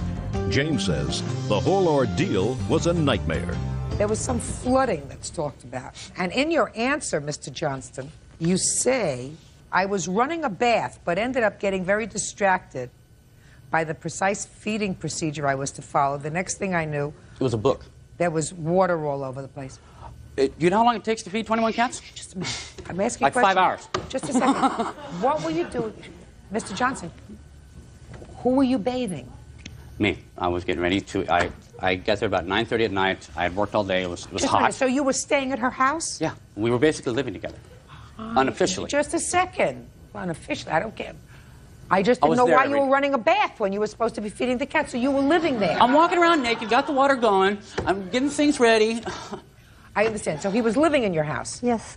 All right. He was living in your house, and you had the keys to your car. No, I never gave him the keys to my car. Well, you must have left him home. On the dresser. No. You mean he hot-wired your car? No. When I came back, This person went through everything in my house. That's not true. And the key which was in a drawer. The reason I didn't say to him, you could drive the car, is because he doesn't have a good driving record. My insurance doesn't cover him. And it would be better not to go into that, make a mess out of that. I don't give him the key, he can't drive the car. All right, Miss Hill, I think Mr. Johnson had the obligation, once he assumed the responsibility, to perform it properly. And if he could not, which he realized right away, according to him, Third day. he had the obligation to tell you when he spoke to you, day one, listen, you better get somebody else here to take care of your cats because I can't do it. And he chose not to do that. Yeah. Now I'll see your vet bills. Okay. How many cats do you have now? I have 18. A lot of cats. I have a few other questions or statements to make. Go ahead. If you do want to take care of them, I don't know how this is good taking care of a cat. I have part of the other part of that broom with cat fur on it. I don't understand how that is good taking care of anything well. Running the bath that runs over, that floods the clothes, ruins the clothes, ruins shoes. I have some boots here that were ruined that were in the closet on the floor. I also have a box of photographs, just like my family when I was younger. It was in a big box, like a boot box, in a closet. I came back, and I kept finding things up until, for months I've been finding things. And I find a wet bath towel that was put in the box, closed in the box, and put in the closet. I don't understand why this was done. This has nothing to do with the cats. This to me is malicious. I don't know why he did it, but he did it. Maybe he's just stupid. That's not what well, for taking Just a second. Just a second. Either you did it on purpose or you did it because you were stupid. I Which didn't one do was it?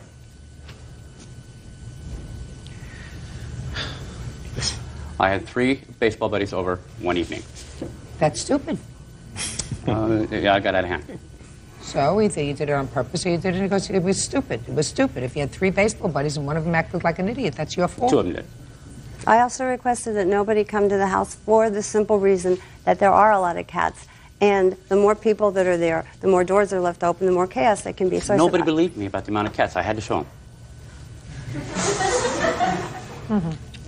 I also have estimates for the carpeting. I'm not considering that. You left him in your house. He was living with you. That's your problem. You picked somebody who's unreliable. That's your problem. Vet bills are something else because this was a separate and unique thing. He said he would take care of your cats. That was your arrangement with him. Yes. If he couldn't do that, he had a responsibility, and the responsibility was either to board them or call her and say, get on a plane to come home. There was one other option available that I wish I had taken. Which was? Her mother. She was a phone call away. She called me every day to make sure everything was okay. Well, then you could have done that too, but she shouldn't have any out-of-pocket expenses because of your negligence in taking care of the cats. That was your agreement with her. And you have to take care of it. Judgment for the plaintiff in the amount of $1,389. That's all.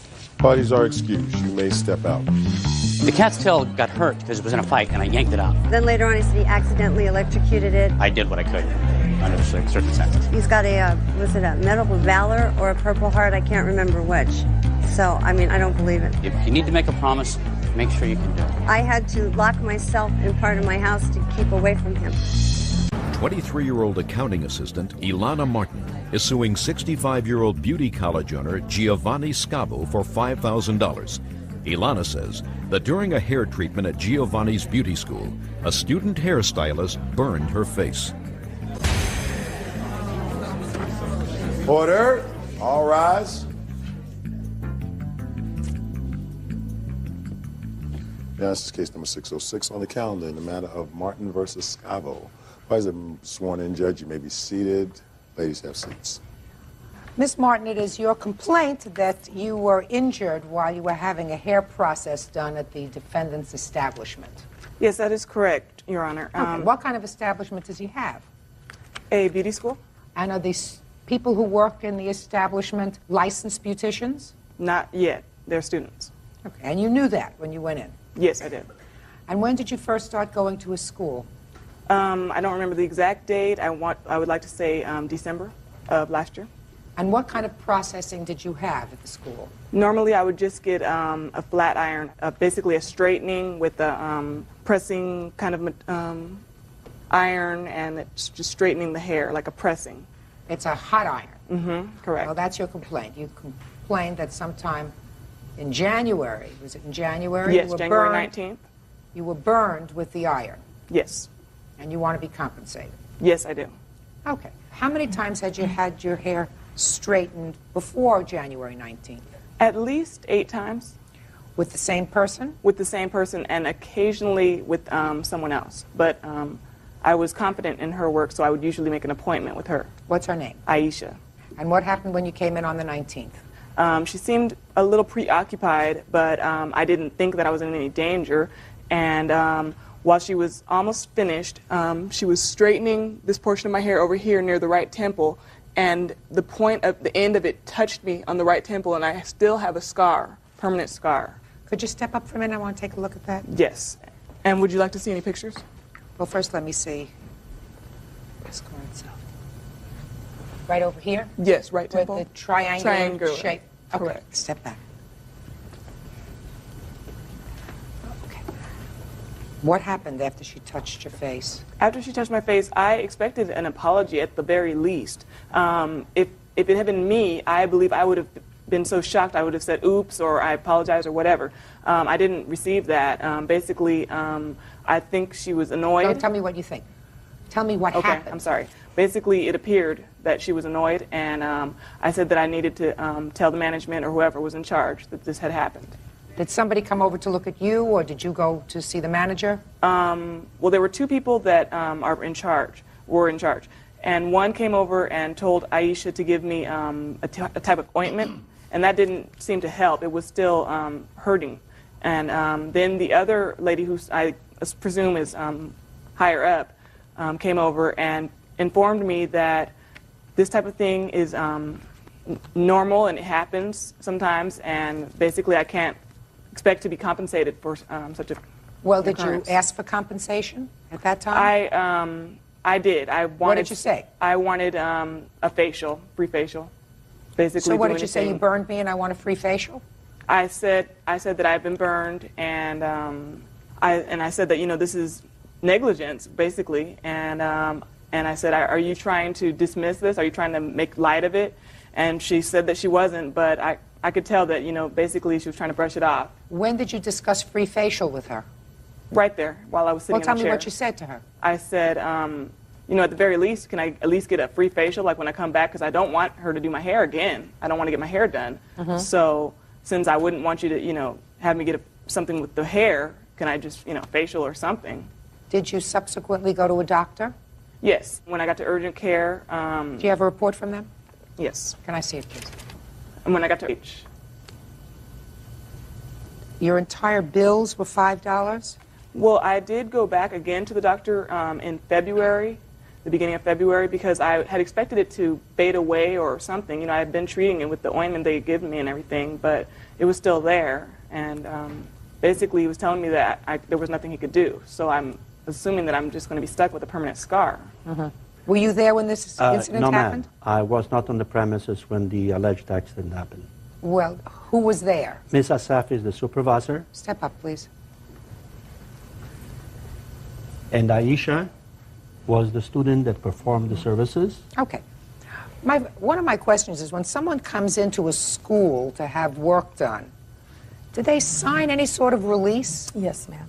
Can I see the release that they Yes. signed? Because that would strike me as something that people would sign. Excuse me, Your Honor? Yes. The release I signed was for a perm when I had a relaxer put on my hair. Just a second. I'm reading. That was the first thing that struck me. I didn't see anything about a release there. Okay. This says that you understand that the Elegante Beauty College is a school which instructs students who wish to become beauticians, and that the operators who will perform the work upon me are students and not fully trained and licensed professionals. Because of their inexperience, there is a risk that I could be injured or sustain damage from the negligence or carelessness of such student in performing the work done upon me.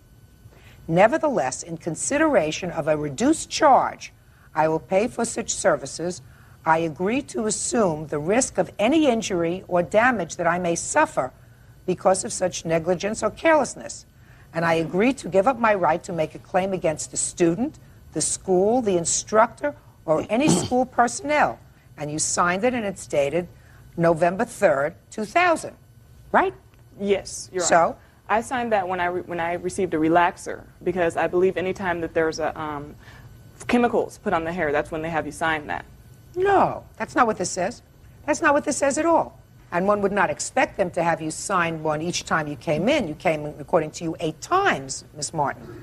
The most important thing here, whether it's a relaxer or using a hot iron or whatever it is they are telling you that their students are, quote, not fully trained and licensed professionals. And they go on to say that because of their inexperience, there is a risk that I could be injured or sustain damage from their negligence or carelessness. The situation didn't change from November until January. You still were going to the school. You still knew that you were dealing with students who weren't fully trained, and that you had signed an agreement not to sue them, right? Yes. So? But like I was saying, I had believed that I was signing it only because of the chemicals used. You mean chemicals would be all right, hot irons are not? That's ridiculous. Real cases, real people. Judge Judy. Ilana Martin says a student at Giovanni Scavo's beauty school burned her face while straightening her hair. She's suing for $5,000. You indicate in your answer the plaintiff was burned once before. Yes, Your Honor. Is that true? Yes. When was that? On December 23rd, she came in, and another student by the name of Heather did her because Aisha could not do her at that time. Is that true? That is true. So Heather did your hair on December 23rd? Yes. Go ahead. And Heather needed help from an instructor, and the instructor went for the finishing touches around the hairline, and you have to use a comb. She used the comb, which I have here. What kind of comb? A regular comb? It's a pressing comb. Pressing comb. This is what can get real close to the to the hairline. And the instructor, which has many years' experience, accidentally touched around her hairline and burned her. So that's when Miss McDonough, one of the instructors, came up, and she also applied an ointment. And then she said, well, because of your inconvenience, we're going to give you a free service so we can check the burn out and make sure so that... you gave her a free service? We gave her about 6 free services, as I recall, Your Honor. Were you burned once before there on the 23rd of December? Yes, I was. But because they had agreed to compensate me for my troubles, then I, didn't think it to press on about it. In exchange for being burned, you agreed to accept some free services. Right. But the thing, if you don't mind, when she burned me, it was, I'm talking about Miss Neal this time, it was on the hairline. I mean, this other burn, by Aisha, that's nowhere near my hairline. Of course it isn't near your hairline.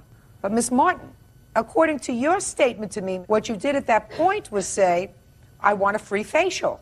And then they said no. And then you decided to sue them for $5,000. You went back for a similar kind of treatment to the same place where you were hurt less than a month later. Just not smart. I wouldn't go back. I wouldn't let somebody who had burned me once do it again. In any event, you released the school from any claims of liability arising out of any treatment that you received while at the school because Aisha is not a licensed beautician. She's a student in training. You were told that she could hurt you. She did, in fact, hurt you. You agreed to accept that possibility in exchange for the reduced charge that you were paying at the school rather than going to a beauty salon. So unless you can establish to my satisfaction that there was something other than negligence here, you have no case. Do you understand? Yes, Your Honor. Good. I mean, she didn't do it purposely, did she? Well, I don't know what was in her head, so I can't. Well, I can guarantee you that she didn't burn you purposely. That's all. Case is over. Parties are excused. You may step out. Right after I burned her, she screamed immediately and called one of my instructors. She made a big scene about it. Basically, just go to a regular salon. He, the phony, would not blame another hairdresser for what he did. And now the next case. All parties in the matter of Ackerman versus Peart, step forward, please. 44-year-old accounts receivable clerk Ruth Ackerman and her daughter, 18-year-old Crystal, are suing Crystal's half-sister, 24-year-old office manager Melissa Peart, and her husband, Tyson Peart. Crystal says Melissa won't return her furniture. What's your first name? Crystal? Crystal, this is your sister. Yes. You're the mother. Yes. You're the husband. Yes. Hers. According to your complaint, there came a time that for some reason you moved into your sister's home with her husband. Had she been living with you before? My daughter? Yes. How old were you? I was 17 at the time. Oh, sorry, 18 in November. I just turned 18. Why did you go and live with your sister? I was living at a drug home at the time with my friends, and she suggested that would be the best place for me to We're be. in a drug home. Friends using drugs. How long had you been living there? For about a month and a half. Where'd you live before that? With my mother. Why and did you father. move out of your mother's home? Because I was a rebellious teen. So your sister did a nice thing. She said, come and live with me. Yes. You lived there from November of 2000 until when? To February. And then she told you to leave. Yes. Why? Well, we weren't getting along the end of the last month in February and January. Weren't getting along. She did kick me out about 5 different times. Were you breaking the rules? Yes. This lawsuit says that when you left 2 things there. One was a chest and your bed. Correct. And you want those things back or their value. Your sister says she held on to them for about 6 months and then got rid of them, right? Mm-hmm. Where did you go after you left your sister's house? I moved in with a friend into an apartment. Why didn't you take your chest and your bed? We couldn't fit it in. Did you tell your sister that? Yes. What did she say? She didn't say anything. She Did was she very let- silent towards me. You were angry with her? I was, Your Honor. I gave her 7 days to move her stuff out. And this chest and bed, were they in a room that you needed? Yes, they were. She doesn't have to keep your stuff forever. A couple times I was trying to make arrangements with my friends to get a truck to go in there and get my stuff out. Unfortunately, I have no truck. I have a little car, can't fit a bed and cedar chest on top of it. When did you sell it? June. Who did you sell it to? I sold it to a coworker of my husband's and to a friend. Okay, how much did you get for it? Total together, I got 110. Now, your daughter moved out in February. Mm-hmm. Did you call your other daughter in February or March and say, I'm going to come and pick up this bed? No, we didn't. Why not? We actually did tell Crystal that she could store the stuff at our house. We kept telling her to go get the stuff. And she didn't? And she did not go get the stuff.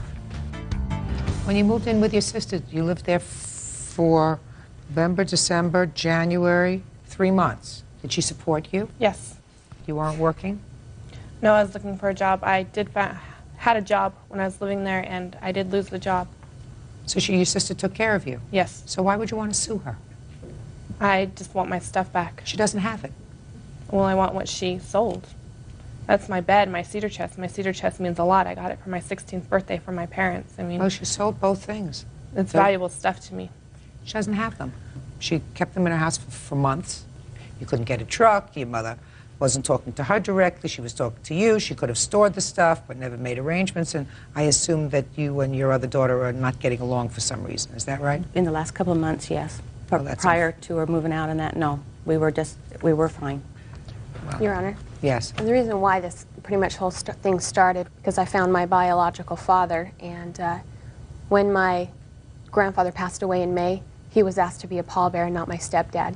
So now the family's mad at me because I found my real dad, and they're just vindictive towards me right now. She found her father 5 years ago. And I knew that 5 years ago, and I accepted that as long as she kept it to herself. Her father signed legal rights for adoption. He wanted nothing to do with her. And within my books of my feelings, he had no rights to her at all. I did tell her, that's fine, but you keep it to your side, your family, that's fine that you've seen your father.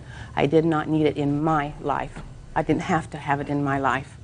My father that passed on was my father. She was only a granddaughter. A funeral is for the people who are alive, not dead. And my father wanted a quiet family funeral, and he was not my family. He might have been my daughter's, but he was not my family. So due to that, yeah, we got a lot of hurt out of it. It's time for it to be over. It is. And because of all this, Crystal decided to go get her stuff. I kept telling her to get it. Crystal was sick the day she made arrangements to go get the bed. I went with my daughter, Tracy, to go get it, and she was not home that day. So within 2 days, she had sold the bed, apparently. But meanwhile, she took care of your daughter. And if the bad feeling that exists now between you and your daughter has to do with her finding a biological parent and involving him in your father's funeral, which is, I assume, what you are hurt about, you have to understand something.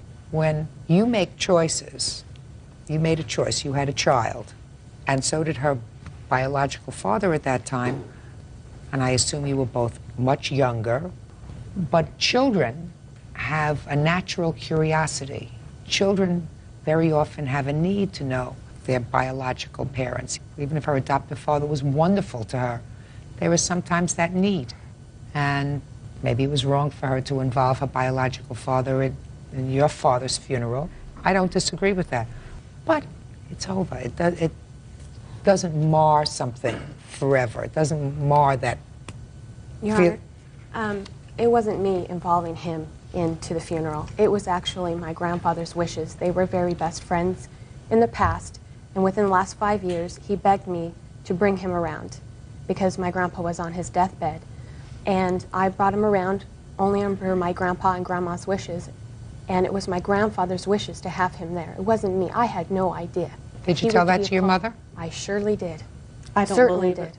I'm next to my dad on his deathbed. I was about the last one to see him before he went into his coma. Well, what about your mother? Did your mother tell you that that's what he wanted? My mother didn't tell me until the day we was at the funeral home making the arrangements of who the pallbearers were.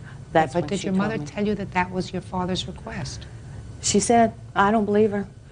Then you don't believe your mother and you don't believe your daughter? No. Then you have a problem. No, because in Christmas time... No, then you have a problem. My father said what Melissa was doing was wrong. So why would he found something different? Maybe it's because that's what he thought you wanted to hear. Why would your mother, who I assume lived with your father for how many years? 30 years. 30 years. Why would your mother do something that she knew was exactly the opposite of what your father would want done at his funeral? In any event, she doesn't have the bed and chest anymore. She sold them. Did you tell your mother you sold them for $120? I miscalculated. I apologize. We have the bills of sale. I have the Can I bill of see them, sale. please? I actually And the sold... rental agreement that Crystal signed. I have the bill of sale on both of them, and I actually sold them on the 11th of May and the 1st of June. I arranged for pickup on the 4th of June. After I gave Crystal, I talked to her, wanted to give her one last chance to make arrangements to come get it, but she didn't. You have any problem giving your sister the $110 you got for her things? I do. Chris, Missy didn't sell the bed I want to for... explain something to you. This is a non-case. $110 is what she sold the stuff for. You're suing for $600, which is ridiculous. It costs more than $600 to feed you, take care of you, provide you with a home for 3 months, which your sister did, so I have no idea what you're doing here. However, I don't think it's fair that you keep the money for her things, so I'm going to give her the $110. That's it. Do you understand? Instead of saying thank you, you sue her. Ridiculous. Goodbye. Yeah, this is case number 191 on the calendar, the matter of Burke versus Martins. Thank you. Parties have been sworn in, Judge. You may be seated. Folks, have seats, please. Ms. Burke, according to your complaint, in July of this year, Yes. you moved in with the defendant, signing a 6-month lease with her. Correct. As a roommate. Correct.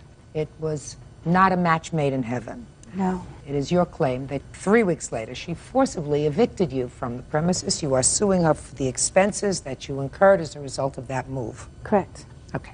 The defendant is counterclaiming, claiming that you breached your lease with her, you had no basis to move, and she claims that you did certain damage to the premises. Is that right? Correct. How did you find this roommate situation, Ms. Burke? I have a copy of her ad in Roommate Finders. It's a roommate service, and I went through that service.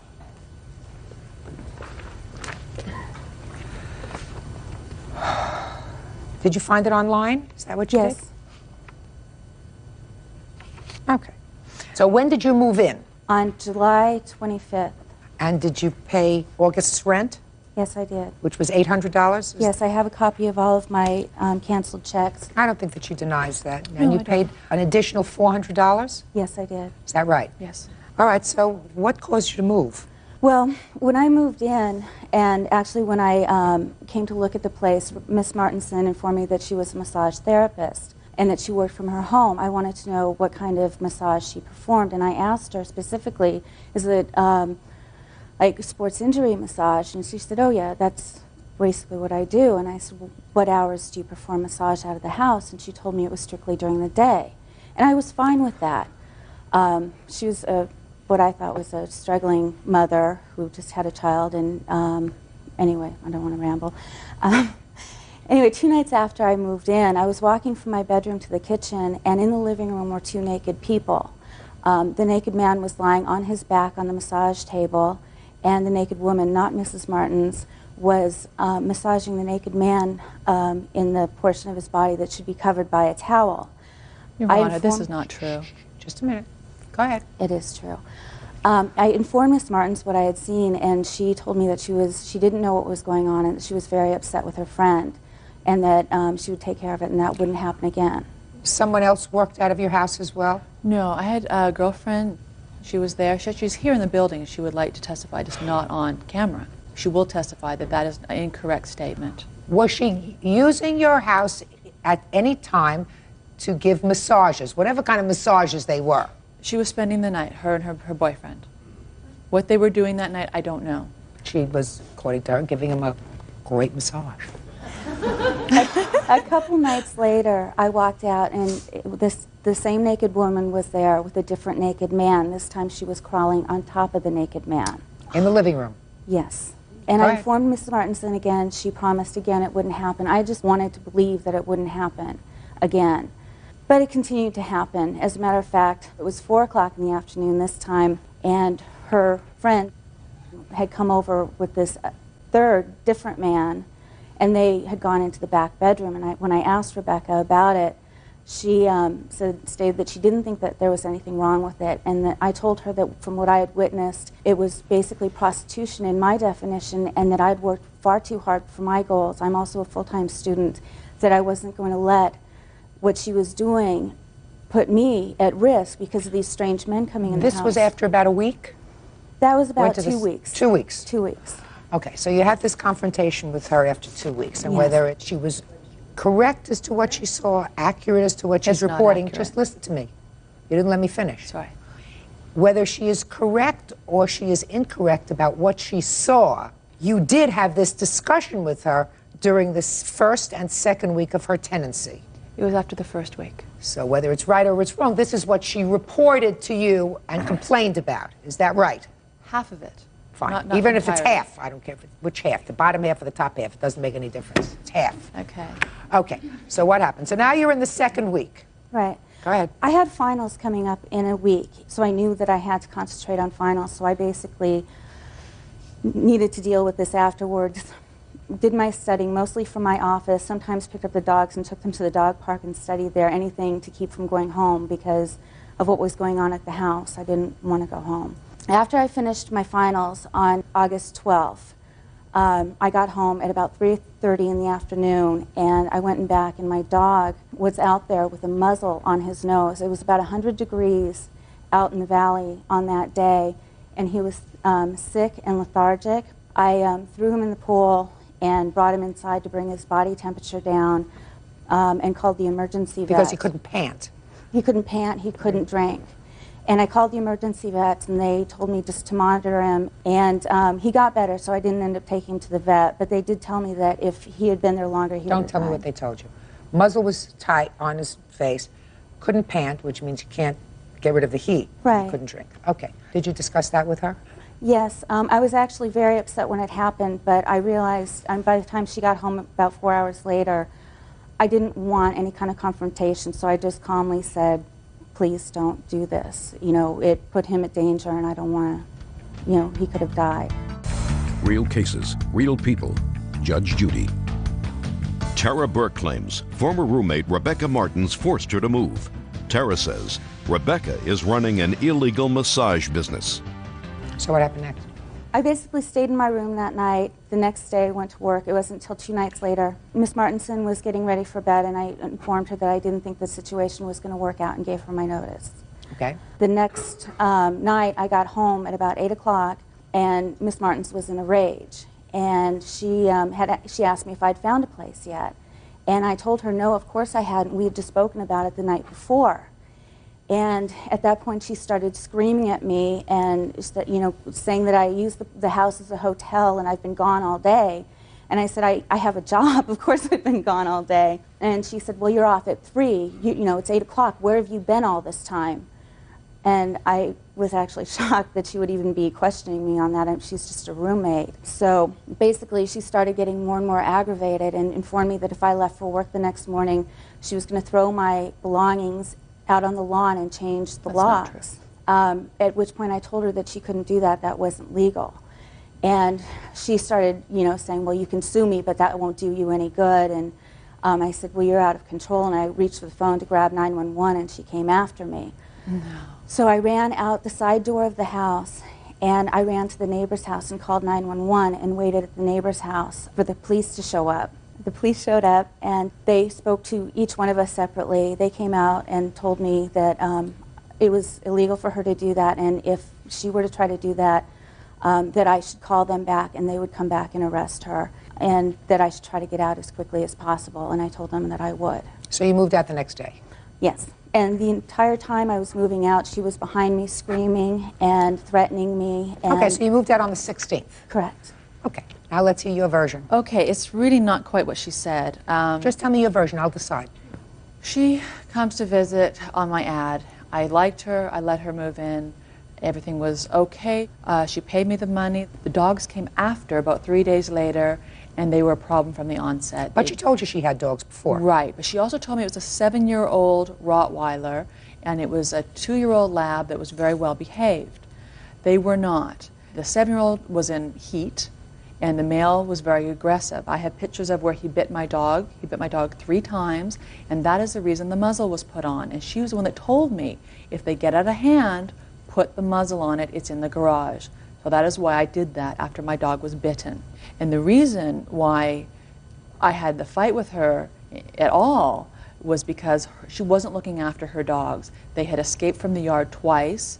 I have a witness here to testify that they ended up down the block twice. And so she brought me into it saying I had to go look for the dogs. So let's go back to the 14th of August, a couple of days before she moved out.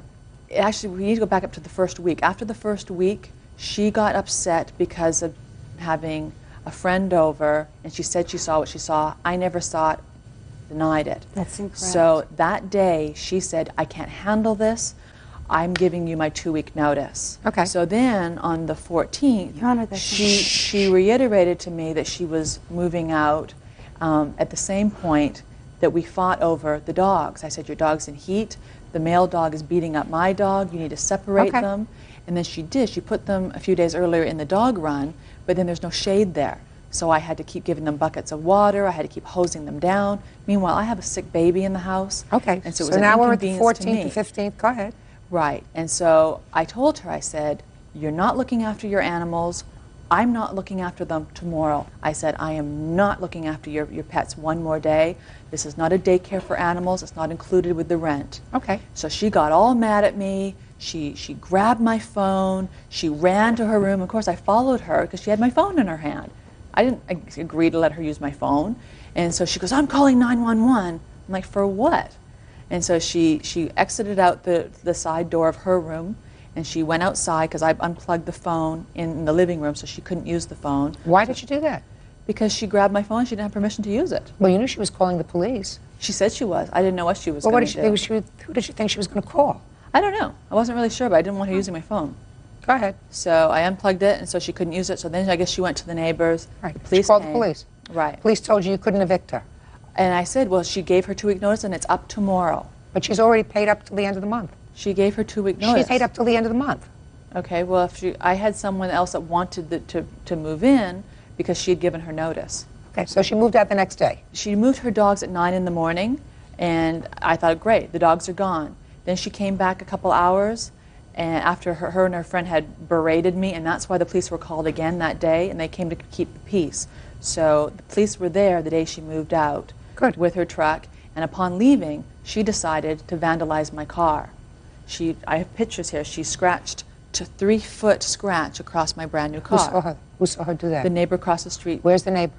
They didn't want to be on camera. Everybody doesn't want to be on camera. You must have people who are wanted for something. Let me explain something to you. I take testimony. Right. I'll hear a witness. Yes, there is a witness here. Who? Carrie is a neighbor down the block that testified to her dogs being out. I'm not interested in the dogs being out. I'm interested in vandalizing your car. Oh, this is the picture. I'm not interested in the picture. I'm interested in somebody who saw her vandalize your car. Well, I didn't see her actually do it. Fine. But Let's she move was on. standing next to the car. Let's move on. I'm going to deal with your counterclaim first. Right. Damage to the car I've dealt with. I don't have anybody who saw her do it. What about a fence? Yes. The fence was destroyed by her dogs. Let me see.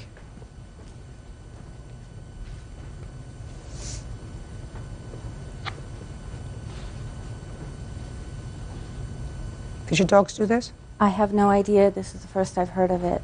She has a dog as well, so I don't know whether mine How did they do this to the fence? The Rottweiler dug under the fence, and the lab started chewing on the fence and ripped it off. I made a police report the day that the police came to keep the peace, and they saw it, and they made a note of it in the Your report. Honor, I'm the one who called the police. Just a second. No, you didn't. Just a second. You have a police report? I this called fence? the police Do you that have a police day. report about the fence? They didn't say it in there, but they want to know about the car incident as well. I don't know about the car. I'm talking about the fence. It doesn't say anything about the fence, but it Fine. shows an investigation. Fine. I want to know about the fence. Right. You said this is the whole incident. Is there anything in there about the fence? The answer It is doesn't yes say the or word no. fence. Now, reimbursements of cleaning costs. What are the cleaning costs? Yes, $70 per hour, 2-hour minimum. For what? For cleaning up the state of the room that she left it. I have pictures of the way she left the room. Can I see it, please? You have to look closely on the floor. There's about an inch thick of dog hair.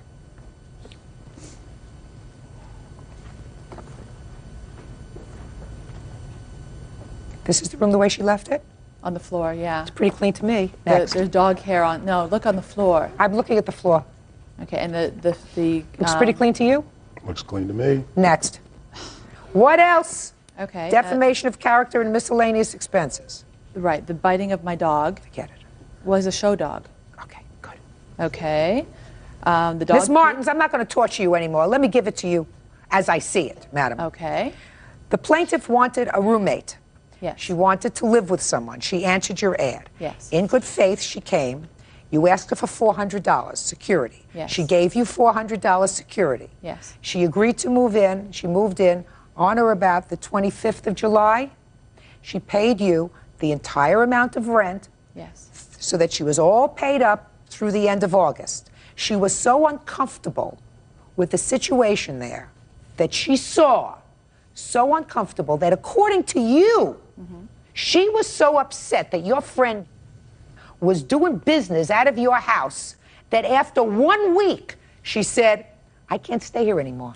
You know, this is not good for me. You know, I'm not going to jeopardize my life by staying here. We'll have a police raid here, and I'm going to get caught in the middle of this thing. So, according to you, after 1 week, she said, I'm moving. Right. Now, she's all paid up till the end of August. You can't throw her out. I didn't throw her. I just wanted her dogs to behave. And how did you expect to do that? She bought a barking collars for them, but she didn't put the batteries in. She refused to put batteries in. So, my things. question to you is, you were both unhappy with this arrangement. Yes. Clearly. She was unhappy with the kind of business being conducted out of your home, and you were unhappy with her barking dogs. So clearly this was a situation that should just go away by her moving out. Right? Yes. Perfect. What monies do you think you are owed? Listen to me carefully, because her counterclaim is gone. I'm dismissing it. She has no counterclaim. Right. But what about her scratching my car? I mean, that's a $400 damage. I don't believe she did it.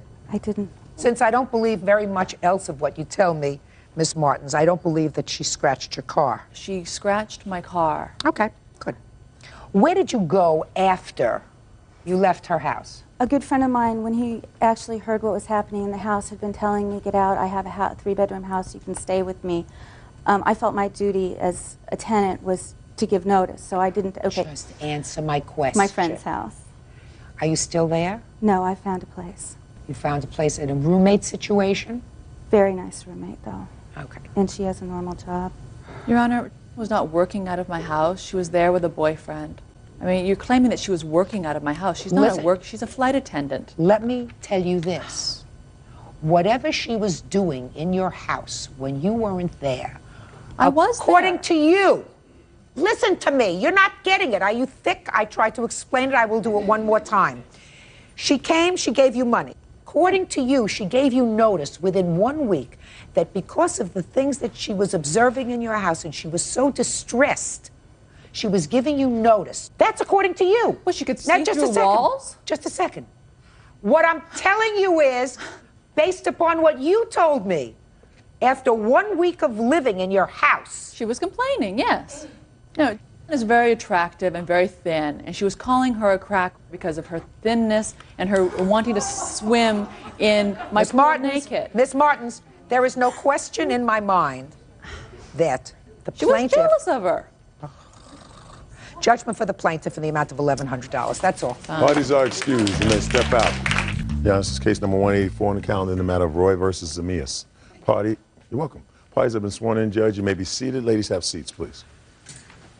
Miss Roy, according to your complaint, you rented a room in defendant's home. Yes. When did you rent the room? From January until May. And what was your monthly rent? $500. According to your complaint, there came a time sometime in, was it May that you had an argument? Early June. So you stayed there till June? Yeah, well, yeah, I was to You stay. stayed there till June? Mm-hmm. You had an argument over Tupperware. Yes.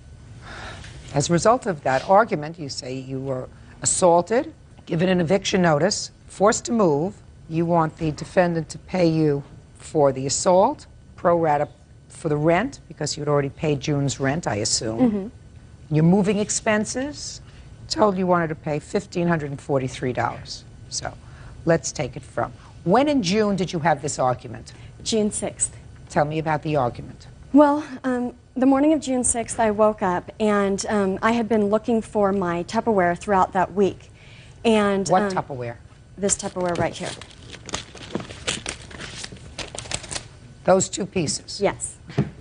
So throughout the week and in the morning before work and everything, that's when I had time to ask her. So on June 6th, I knocked on her door and she said, you know, come on in. And I said, hey, Nicole, you know, have you seen my Tupperware?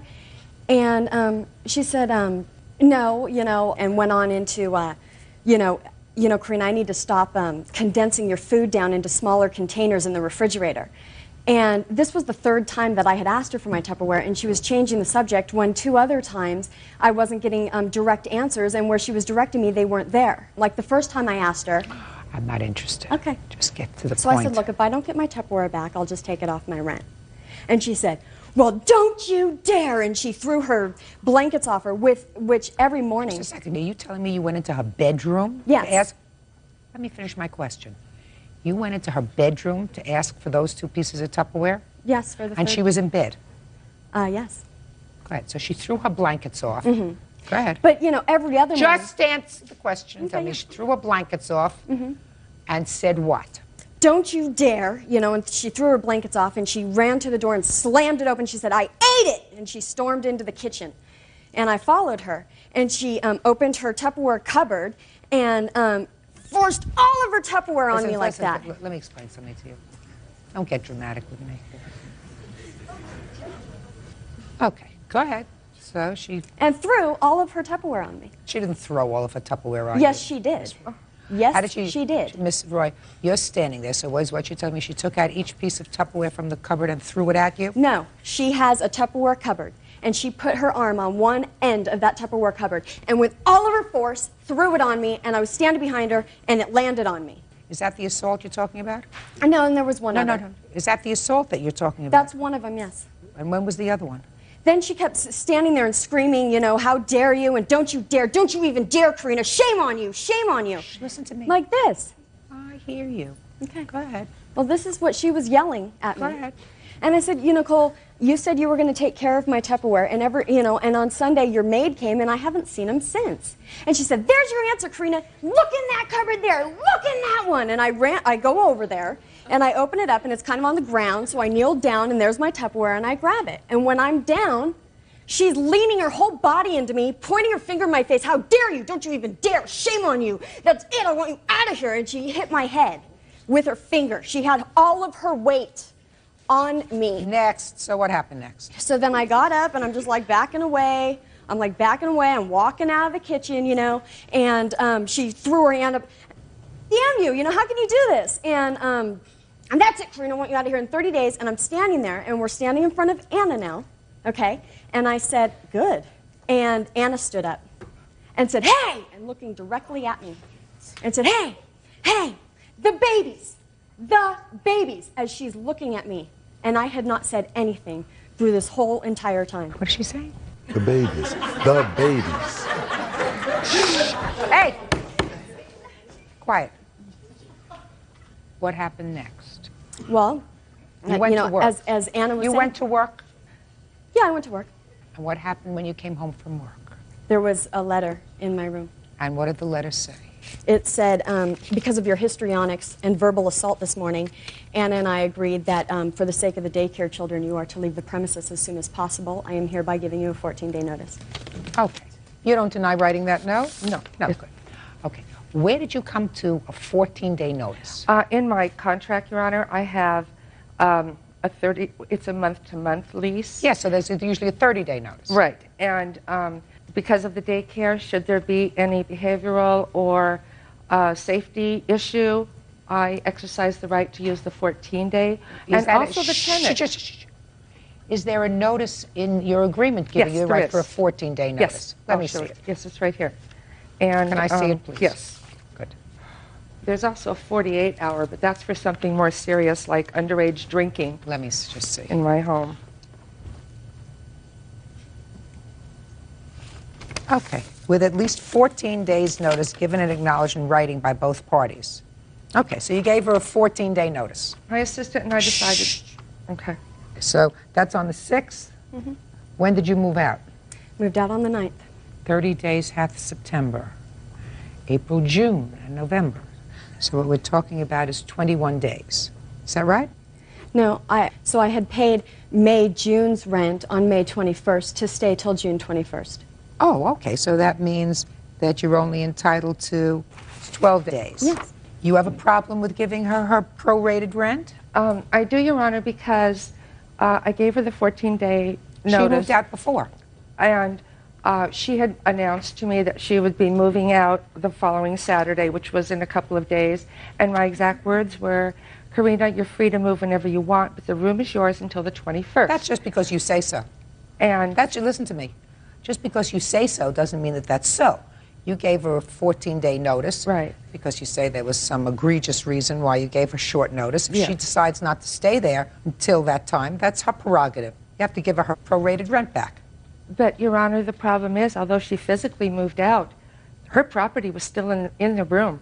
All of her? Absolutely. No, not all of her property. What? The day after she moved, she said she needed to bring her answer machine in because her phone... What was in her Well, room? there was a lamp, a pole lamp, and then her ashtray, and she said Saturday night when she moved out, I'm really tired, my ashtray is in there, I didn't even wash it, I'll get back to it later. And I did not even go into the room to clean or anything. When I did go after the 20th, when she got her security deposit back, then I went in there, and these two items were in the closet still. Is that the other items? The lamp that she had said when she was moving, she said, you can either give this away or throw it away. Then you should have done that. Real cases, real people. Judge Judy. Karina Roy says former landlord Nicole Zimius assaulted her with Tupperware. Okay. What items do you think suggest that she still occupied the room? The teddy bear and the cup? Well, listen to me. Speak. The lamp. The lamp she told you to get rid of. The ashtray and these two things. With the kind of ups and downs that we've had in her stay, I was not about to even go into the room, and I didn't. That's fine. That's your prerogative. You did, you didn't. I don't care whether you did or whether you didn't. Clearly, you gave her a notice because you didn't want her around. You felt as if you wanted to give her 2 weeks to get out. That's fine. I find that she elected to move out before. I believe she's entitled to do that. She doesn't want to be there if you don't want her there. She moved out. She gets her portion of the rent back that she paid, because I don't consider that, a cup and her teddy bear, leaving property in the house so that you couldn't rent the room again if you wanted to. All right. Now next, you want her to pay your moving expenses. Is that right? Yes. Wrong. So we've just dealt with that. You don't get your moving expenses. Now, damages due to the assault. I'm prepared to hear you if you want to tell me what your damages were as a result of the assault. Because of this, I mean, the way I physically felt, okay, was just like somebody just ripped my, I mean, I just felt hollow in here. I mean, I did not feel stable at all. My driving You're not has stable. Anybody that walks into a bedroom, somebody's sleeping in their bed, to ask for 2 pieces of Tupperware and start an argument with them while they're in bed over 2 pieces of Tupperware isn't too stable. Okay. To start with. Well, because $500 divided by 30 equals $16.66. Clear that? Yeah, just multiply. What? Just multiply. Yeah, I'm going to do that. Wait a second. I'm learning how to use this machine. Okay, I'm trying to tell you. Just a minute. Times 12 equals $199.92. That you are entitled to. Judgment for the plaintiff in the amount of $199.92. Thank you. You want to give her back a bear? Certainly. Perfect. Bird, would you take care of the bear in the cup? Sure. Parties are excused. You may step out. She fought with all the tenants. She fought with me. She fought with my 2 sons who don't even live there anymore. Absolutely not. I'm such a meek, shy person. I bowed down to them and I stayed out of their way.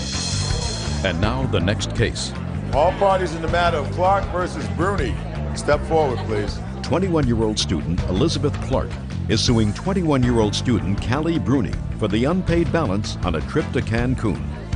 I gather that you and a friend decided to take a trip to Mexico, a vacation to Mexico. Is that right? Yes. And you prepaid the trip, and shortly before you were supposed to leave, you got sick. Yes. Mono? Yes. Somehow there was an arrangement made with the defendant to take your place on the trip. You claim she paid you some money for the trip, but still owes you a substantial amount. That's correct. So when were you scheduled to leave on the trip?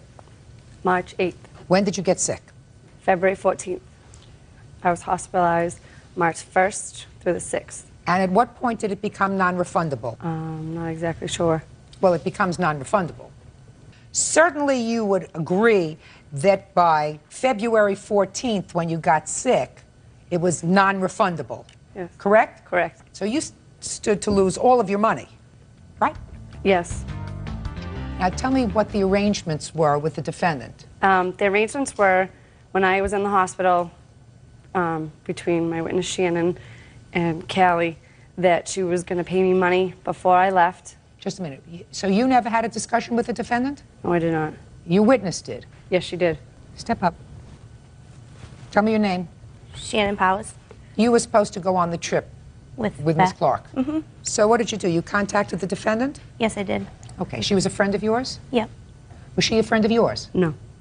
Go ahead. I kind of struggled around to find someone to go because we both stood to lose a lot of money. And the agreement... Right, because it was non-refundable. Yep. Right.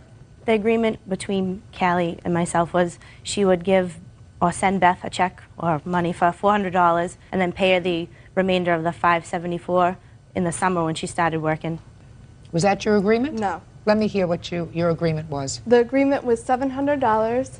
My parents gave $400, and I thought the agreement was that Shannon's parents gave $100 for me, and then that I was paying Beth $200 in the summer. I would never agree to pay that $978 when she was going to lose all her money. How much did you receive altogether so far for this trip? $400. $400. And where did the other $100 come from? From my parents, but I guess they never sent it. I was not aware of that.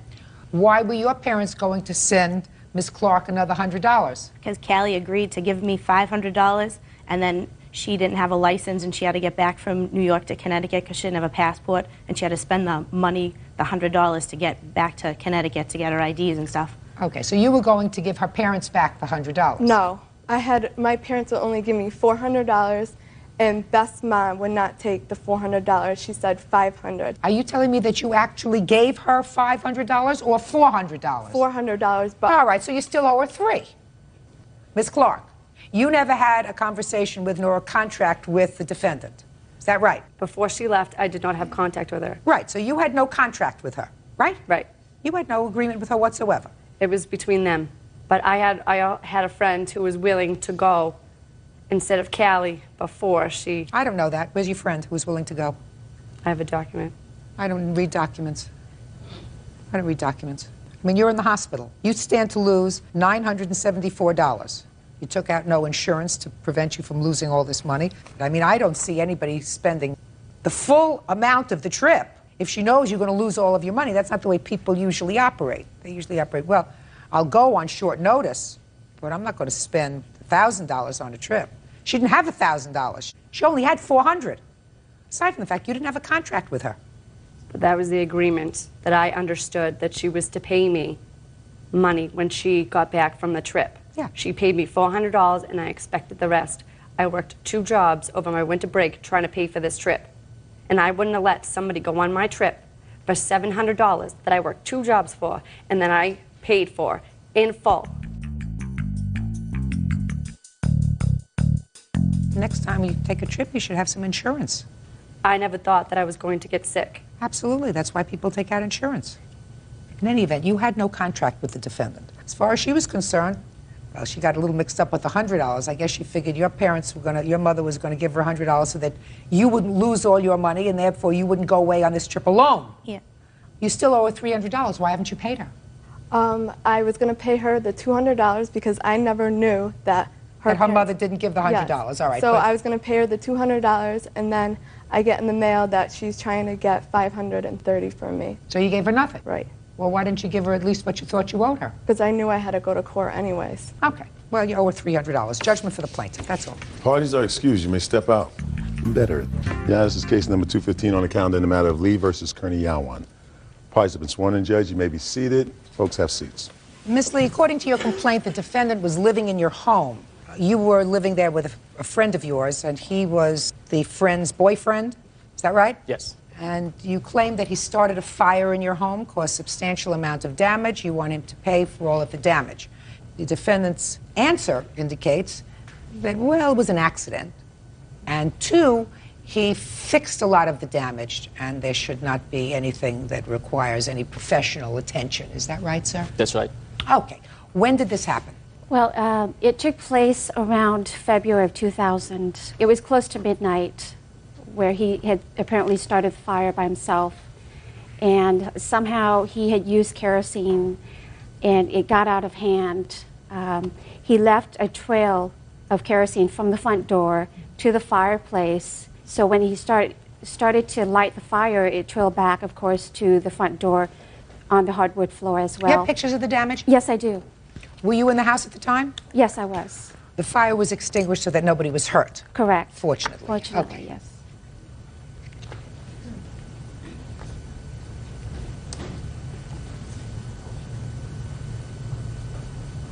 What's this dollar bill doing on your floor? Oh, I had a friend took that, and he just put the dollar bill there just to focus in on the area. I see.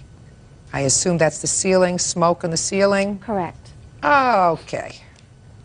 Why did you light a fire with kerosene? Well, well over here. Okay. Well is not an answer. That's actually the part that is not true. I didn't try to lit up the fireplace with the kerosene.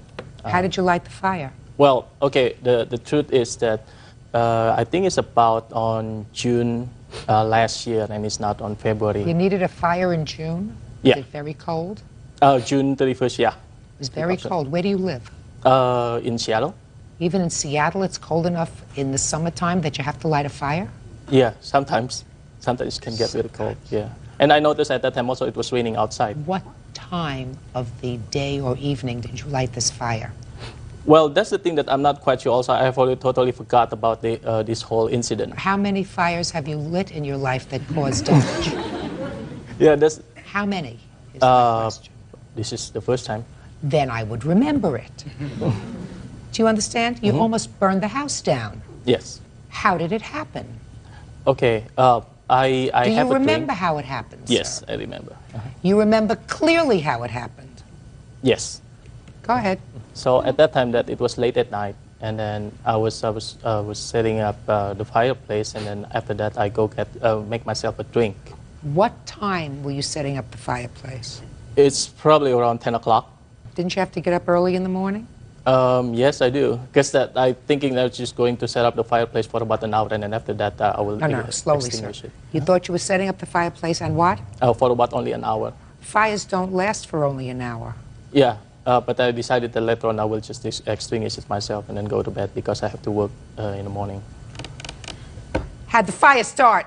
Okay, like I said, that when I get up and then try to make a drink, I have this vodka on my hand, and then I lit up the fire. I didn't use any kerosene or anything. It was a dry wood, so I just start up the fire right away. And then approximately after about 15 minutes or so, I decided I need to go to the restroom. So I go to the fireplace, then put more wood into the fireplace. And then at that time, I put the glass with the vodka in front of the fireplace. And then I just totally forgot because that is dangerous. Had a little too much vodka. Yeah. Unfortunately, yes. Had a little too much vodka. Yes. There you go. I knew we were going to find the answer, sir, if we just kept going. So it wasn't an accident. It wasn't on purpose. It was caused by you having a little too much Stoli or whatever you were drinking. That's right. Right? Mm-hmm. So you have to take care of the damage. Now, what did you do to take care of the damage? Well, the next morning that I told... Fire department came? No, it didn't. Even though the fire alarm went off because of that. No firemen came? No. Your Honor, my son, the fireplace was about 10 feet away from his front bedroom door. And when he heard the alarm went off, he quickly went out. He went to the front yard, took the hose, and came in and hosed it down and extinguished it. There was damage. Damage to the floors, damage to the door, damage to walls, soot. What did you do to fix all that? Well, I told my ex-girlfriend that I feel responsible for setting up the fire, causing the fire. Of course. Yeah. You are responsible. And then I feel bad about it, and then I'm going to fix it. So the next morning, I didn't go to work, and then I start from the painting the front door because it got the smoke stain on that front door. And also after that, I also fixed the hardwood floor just by sanding it, and then. Did you buy a sander? No, just like the sandpaper. That's not the way you fix a floor, sir. You don't take a little piece of sandpaper and just go over areas. You got to do the whole floor. Yeah. That's the thing is that because I noticed that only like there's like a small black stain on that hardwood floor caused by that fire. So you just took a little piece of sandpaper and went over it. Mm-hmm. What else did you do?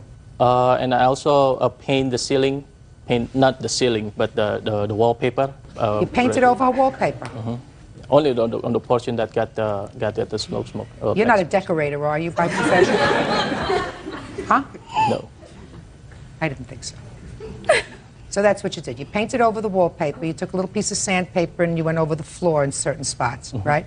Yeah. And you painted over the front door. Now, before you painted over the front door, what did you do to get off the soot and the smoke and where it had been charred? Did you sand it down? Did you remove all the paint? No, I didn't. You just smeared a coat of paint over it. That's right. I'm not a handyman, so. When you cause damage to somebody else's property, sir, you may not be a handyman, but if you cause the damage, then you're supposed to get a professional to take care of it. You're not supposed to do it yourself. Let me see estimates of your damage. Do you have homeowners insurance? Well, Your Honor... Well is not an answer. My question is, did you have homeowners insurance? Why not? At the time, I was changing insurance companies, and the 2 weeks had lapsed, and this incident took place during that 2 weeks. Is this your own home? Yes. I want to see proof that you didn't have insurance. I want to see proof of that, because you're not going to collect twice. Do we understand each other? Yes. I'm really smart. Real cases, real people. Judge Judy. Victoria Lee says her friend's ex-boyfriend, Kiet Kurniawan, damaged her home when he started a fire with kerosene. Kiet says the damage occurred because he left his vodka next to the fireplace. Now, we're going to bring me something from your insurance company indicating a lapse in coverage at a particular time. Do you have that information? Yes, Your Honor. I managed to get a letter from the insurance company, as well as a copy of my current insurance, which will show that I started a new insurance as of July 13th, 2000.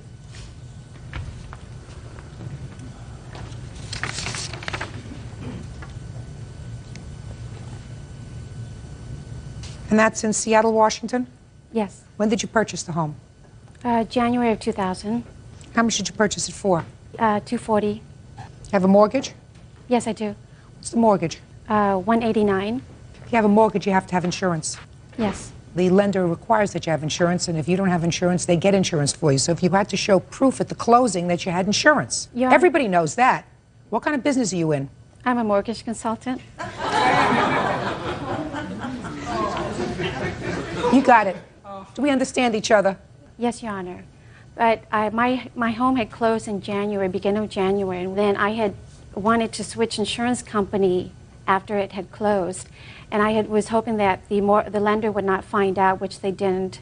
So I did go ahead and get insurance with a different company as of July the 13th.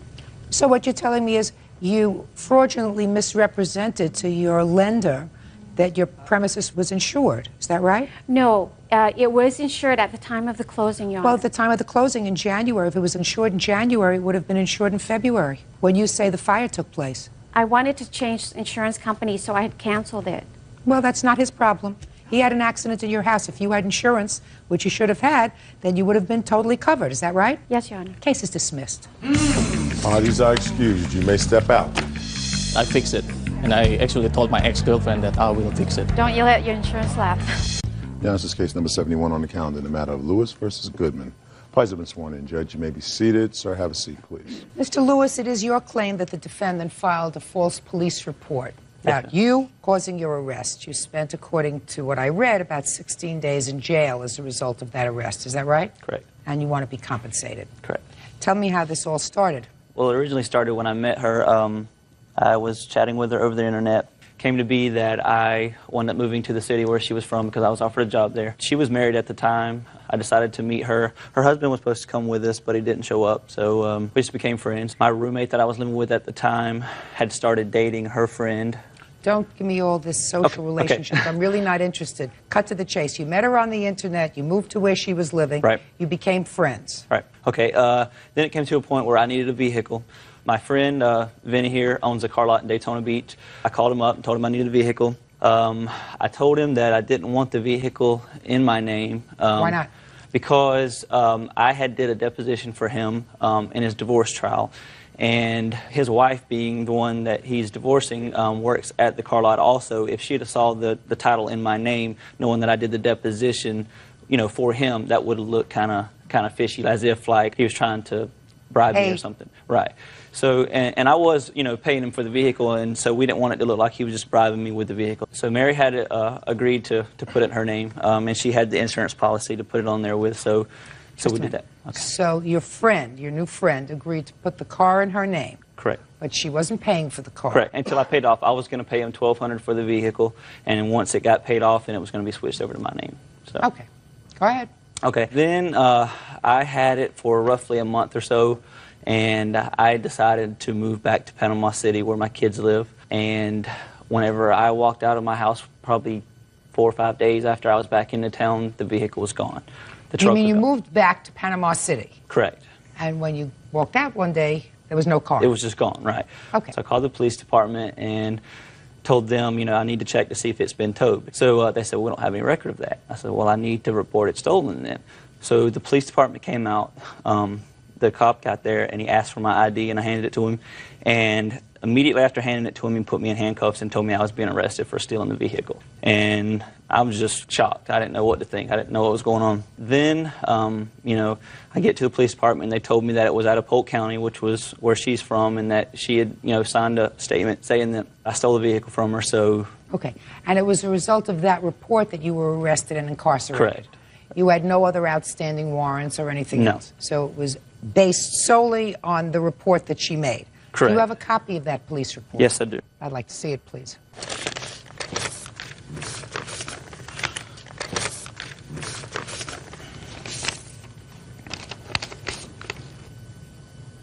Okay, I'll hear you. Your Honor, when I did all this for Mike, I did it as a friend, and Mike You was mean not- allowing the car to be put in your name? Yes, ma'am. Go ahead. He was not making the payments on the vehicle because when he went home for Thanksgiving, Vinny's wife had the truck repossessed from his mother's house. I guess he paid Vinny some money and got the truck back and then came back to Polk County where I live. Didn't want to pay me the money for the insurance, so I told him, I said, then you're not going to take this truck. You're not driving around in a truck. So he was supposed to give you money for insurance? Yes, ma'am. He was supposed to pay for the insurance. Okay. I said, you're not going to drive around in a truck. with no insurance that's in my name. You know, if he would have gotten in an accident, it would have been me, you know, myself on the line. And I later found out that he didn't even have a driver's license at the time. That's the reason that I went ahead and filed the police report. Before I filed the police report, because I told him, I said, leave the truck with me. If you're not going to pay for the insurance, you're not taking it. Did you have that conversation? No, the conversation was that her husband had found out that she had put the insurance in her on the policy or whatever for the truck, and that he canceled the policy. So I told her, I said, the most I owe you is a month's insurance, not the whole premium, which was like $200 and some odd. And I said, I'm not going to pay you the whole premium. It was $600 for 6 months. Or whatever it was. I said, the most I owe you is a month.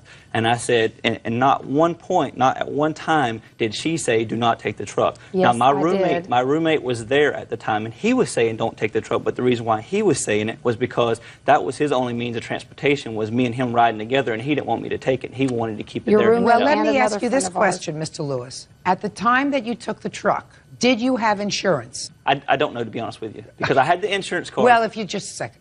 If you don't know whether you had insurance, then you didn't have insurance. If you don't know, then you don't have it. Now, at the time that you took the truck, did you have a valid driver's license? I didn't know it wasn't valid at the time. I really didn't. I didn't know that until I got to put in jail for it. Not for that, but for this. I didn't know that I had... What was the reason that you didn't have a valid driver's license, Mr. Lewis? I was in a motorcycle accident the year before, and I didn't work for 8 months, and I got a ticket for the motorcycle accident, and I wasn't able to pay the ticket, and that's what suspended my license. That's baloney. No, that's very true. There's something more to that. No, that is the God's honest truth. When you had the motorcycle accident, was there any alcohol involved? No, ma'am. So you didn't pay one ticket and they suspended your license? Well, there was actually 3 tickets. There was 3 tickets total. So you were irresponsible in not paying for the ticket. Is that right, Mr. Lewis? No, it was either paying my child support or paying my tickets. And if my child support didn't get paid, I would have been put in jail. So whenever I was getting unemployment from a motorcycle accident, I either had to pay my child support or pay these tickets. How much were the tickets, Mr. Lewis? A total of $600 and some odd. And what were the tickets for, Mr. Lewis? One was for no motorcycle endorsement. One was for... Just a second. What does that mean, no motorcycle endorsement? In Florida, you have to have, if you ride a motorcycle, you have to have a endorsement for riding a motorcycle. What is an endorsement, Mr. Lewis? Let's talk English. As far as I know, it's just a class that you take to say that you're qualified to ride a motorcycle. So you didn't take a class in order to ride a motorcycle. Is that what you're telling me? Correct. I was just simply going on a joyride around the block with somebody, so it wasn't that I owned a motorcycle. Mr. Lewis, all right. So you got a ticket because you did the wrong thing by riding a motorcycle without having a proper endorsement. Correct. What was the second ticket for, Mr. Lewis? Improper turn, I think is what it was, or improper something. I'm not sure what it was. It was because when I turned onto the road, I had lost control of the bike, and a truck hit me, and I went into oncoming traffic. So And what was the third ticket for, Mr. Lewis? For... I think they call it careless driving because of that. So it's either careless driving or reckless driving. I couldn't remember what they said it was. So. Judge Judy continues in a moment. You did not pay her for the insurance. Correct. You did not have your own insurance policy. No. You did not have a valid driver's license. But I didn't know that. You didn't know a lot of things. And later today, she took some property of yours. A blouse, some art pads, and I had some Disney books. Are we talking about nonsense? Are we talking nonsense? I suppose so. All right. I don't want to talk about a blouse. I don't have time for a blouse. Real cases, real people. Judge Judy. Mike Lewis says former friend Mary Goodman had him falsely arrested for grand theft auto. Okay, so let me understand this, Mr. Lewis. You were driving a car that was not in your name, that you had put in her name because of some problem that you had with a deposition. No, it wasn't a problem. That's the story you're telling me now. So you had the car put in her name. You were supposed to pay her directly for the insurance. Right. And you did not pay her. Not for that month, correct. You did not pay her for the insurance. Correct. You did not have your own insurance policy. No. You did not have a valid driver's license. I did when I started. You did not have a valid driver's license. But I didn't know that. Whether you knew it or not, you didn't know a lot of things. And you knew that you should not be driving the car because your roommate told you, don't take the car because you don't have insurance. Well, see, the reason why Your roommate told you, don't take the car because you don't have insurance. Correct, but I also thought that the reason why he was saying that was because he wanted it to stay there because he would have had no way to work. That's why That's why you thought he was saying that. Correct. But the truth is, you didn't have insurance. To be honest with you, I don't know because it was in her name. Well, to be honest with you, Mr. Lewis, I was thoroughly prepared to rule in your favor reading the papers, because according to the papers, it appeared to me that Miss Goodman was being vindictive when she filed a false police report indicating, I'm speaking, indicating that you had stolen the car. But what she said was, in her affidavit, is that you took the car without permission. The car was in her name. You had been using the car. Then she told you not to use the car because there was no insurance. You say no. She says she told you. If she didn't tell you, your roommate told you don't take the car because you don't have insurance. Now, what do you think would have happened? Do you own a home? No, ma'am. I live with a roommate. Do you have a car? Yes, ma'am. You have a bank account? Yes, ma'am. Do you work? Yes, ma'am. Okay. So what can happen, Mr. Lewis, is if you get into another accident because you are A, making a wrong turn, or B, driving recklessly like you did with your motorcycle, you don't lose anything. Wrong. The motorcycle that She loses, I'm speaking, she loses everything. You had no driver's license, you have no insurance, but the car is titled in her name, which means she is responsible. Her bank account is responsible, her automobile is responsible, and everything she had could be tossed to go to pay if you have another accident in an uninsured motor vehicle that's in her name. Do you understand that? Yes, I do, but... Good. Your case is dismissed. That's all. Parties are excused. You may step out. They arrested me and took me to jail for stealing the vehicle. He was responsible for paying for the insurance and for paying for the truck. I wound up spending 2 weeks in jail because of this. I didn't want things to come to the point they came to where he had to be arrested to begin with. I spent a week or 2 weeks in jail, and I missed a whole week with my kids for Christmas that year. He did miss time with his children, which I feel bad about. If she didn't think I should have the vehicle, she should have went to a civil court. Mike and I were good friends, and I did tell him not to take the truck. Not once did that ever come out of her mouth, not once. Do for yourself. Don't try to do any favors for others. Pick better friends. Student Tammy Harvey is suing her ex-boyfriend, mechanic Glenn Hyatt, for the cost of breast reconstruction surgery. Glenn says Tammy's surgery is not his responsibility.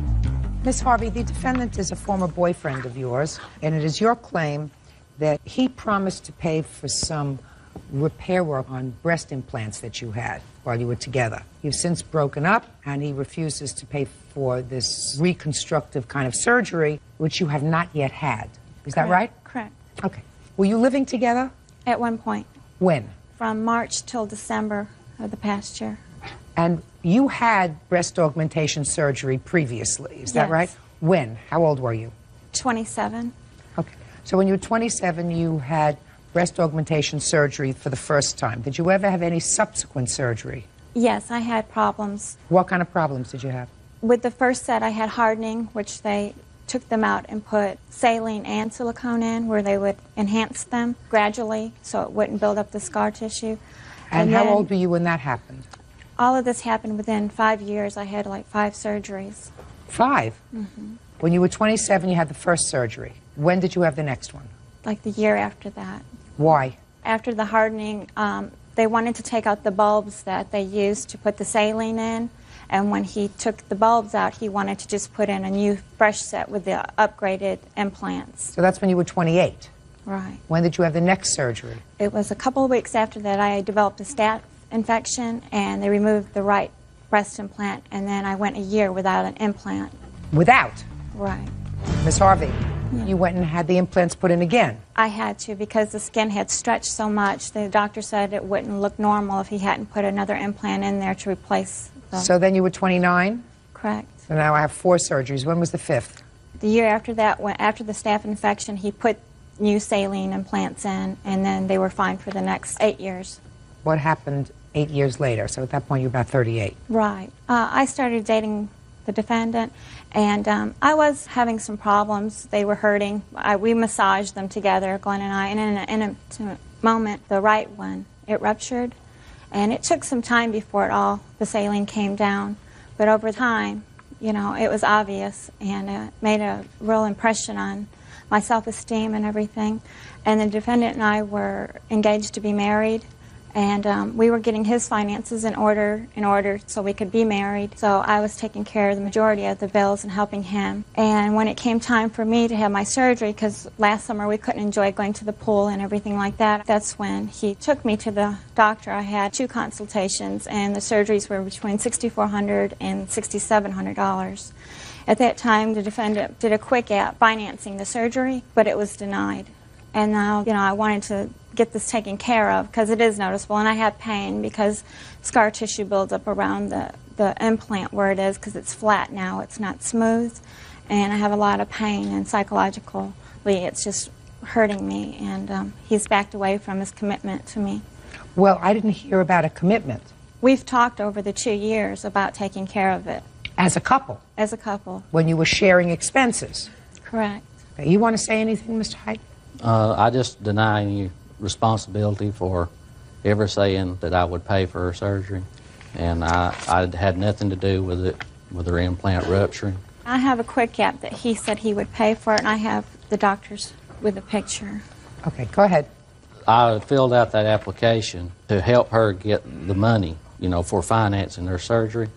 That's the only reason that I did it. It wasn't to say that I would pay for it. I think that there is some truth somewhere in the middle of your 2 statements, and that is that it was contemplated that as a couple, since you were going to be pooling your money at some point if you got married, this would be a joint debt because you were filling out the credit application if you couldn't get credit, and you were going to be a couple and move on, and this was just going to be one of the things that you had to pay off.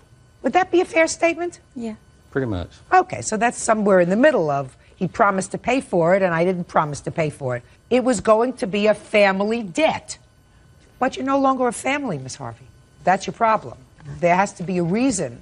I put most of our debts for the past 2 years on my credit cards to help him get out of debt in the promise that we would be married. And I did have a promise he would pay for it. He's not telling the truth. He said he would pay for the surgery. Oh, I think that it was a family obligation that when you were together, you put the majority of your money to use paying off debt. That was a nice thing. However, that does not create a promise that he would take care of this for you. I have just a couple of questions, Mr. Hyde. How much do you think she paid off in debt for you over the short time that you were together? I don't recall her ever paying anything off for me. We took some trips and went to eat and things like that on her credit card. But as far as her taking money and paying any of my financial responsibilities, monthly debts and bills, that never happened. So what you're saying is that she relieved you of certain stress by paying for your entertainment and your vacations expenses. And some living expenses. He lived free. Did you pay rent when you were living together? I did not pay rent. I paid the utilities. Not always.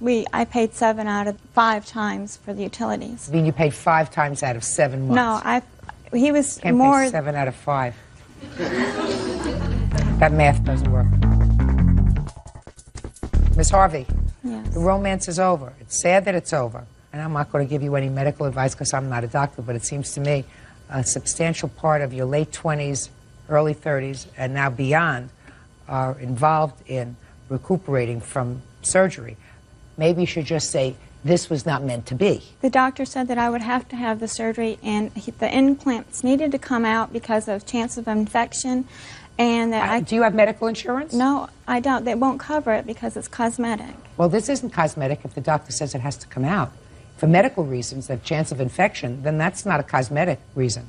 They both Ms. denied my insurance. Well, then I would appeal it, because if what you're saying to me is that you have medical proof that this is dangerous to your health, then your insurance should pay for it. They may not pay for the reconstructive part, but they certainly should pay for removing them.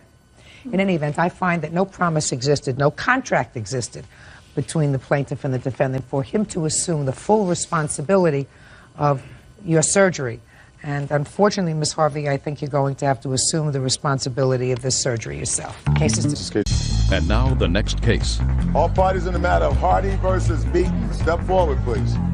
Groundskeeper Robin Hardy is suing Judy Beaton for dumping horse manure on her car. Judy admits she vandalized the car, but says Robin intentionally spooked her horse. All right, Ms. Beaton, I think we're going to start with you, because you seem to acknowledge that you did, in fact, touch in some way the plaintiff's car. And you're going to tell me why you did that. Tell me when this incident happened and where you were. Yes, Your Honor. It was March 12th. I was riding my horse on this road. I have photos if you'd like to see them. Yes. It's a very narrow, windy road with no sidewalks or sidebar to get off of the pavement. And I was almost back to my barn. I have to travel on the road about 100 yards from the trail to the barn. So I was just about to the driveway of the barn when I hear someone beeping in back of me 2 times, very long honking. My horse kind of caved in the back and took off down the road at a quick pace. And I wasn't ready for that, you know, and I was almost toppled off. And I turned and I saw someone with a black car. And I yelled at the person. I said, "What, are you crazy?" And the person yelled back at me. Person was the plaintiff? Yes.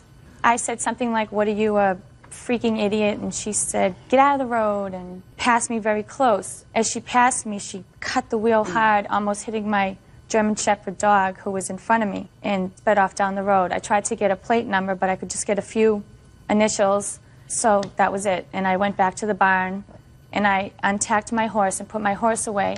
I was really upset about it. You know, my heart was pounding, and I've broken several bones on my horse before, and I have 4 children at home to take care of, so...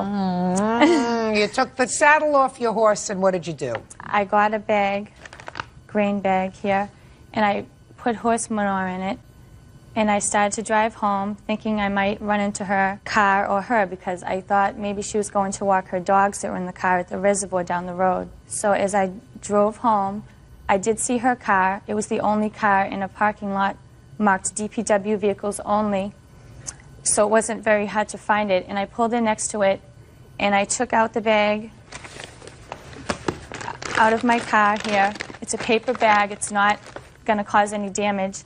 And I had horse manure in the bag, and I shook the horse manure onto the trunk of the car, and I got in my car, and I drove away. Go ahead. Okay, first of all, I do not have a trunk of a car. And I find it ridiculous that you'd be driving around with horse manure looking for trouble. Tell me what happened. Okay. I was driving down the road with my dogs to take them to the res for a walk. And I was going around a corner, and I seen the defendant in the middle of the road. I've had horses. I know horses will spook if the wind blows. So I stopped. She didn't notice me, so I beeped real lightly, 2 quick beeps. And she turned around. She didn't even move. She turned around and screamed, "What, are you, an effing idiot?" So I slowly went around her, and I yelled back to, you know, get to the side of the road wherever I yelled. I went to the res, walked my dogs, came back, and my hood windshield was covered with horse manure. Flipped out. That was that flaky horse manure that she has there, or was it other kind of horse manure? It wasn't that flaky. What was it? It wasn't wet, fresh horse manure. It was more like that? Yeah. But Okay. not quite as dry and fluffed. Okay. And so what did you do? I called the police. They came down. They And helped your me. windshield was covered? Yes. And where the blades are, the wipers, it was packed in there. So that night, actually, I had to go somewhere, and I put my heat on. You could hear all the horse manure in the engine spitting out at me. I mean, I was really upset about it. How did you find her? I went to the stable the next day. Because you figured it was her? Yes. And I went there and seen her with her horse and told her. She stated it was not her. She's a school teacher. She has 2 kids. She wasn't even there at the time. She doesn't have a German Shepherd dog. And then the next day I went back there to tell the property owners, you know, what people are doing. I seen the nephew, and he told me that she was there, and she does have a black dog. Okay, so she ultimately fessed up that it was her. Exactly. Okay, what kind of damage was done to the car, other than the mess? I have pictures. Would you like to see them? Yes. Okay. The dent's right here. It's black, so it's hard to see. It's right there.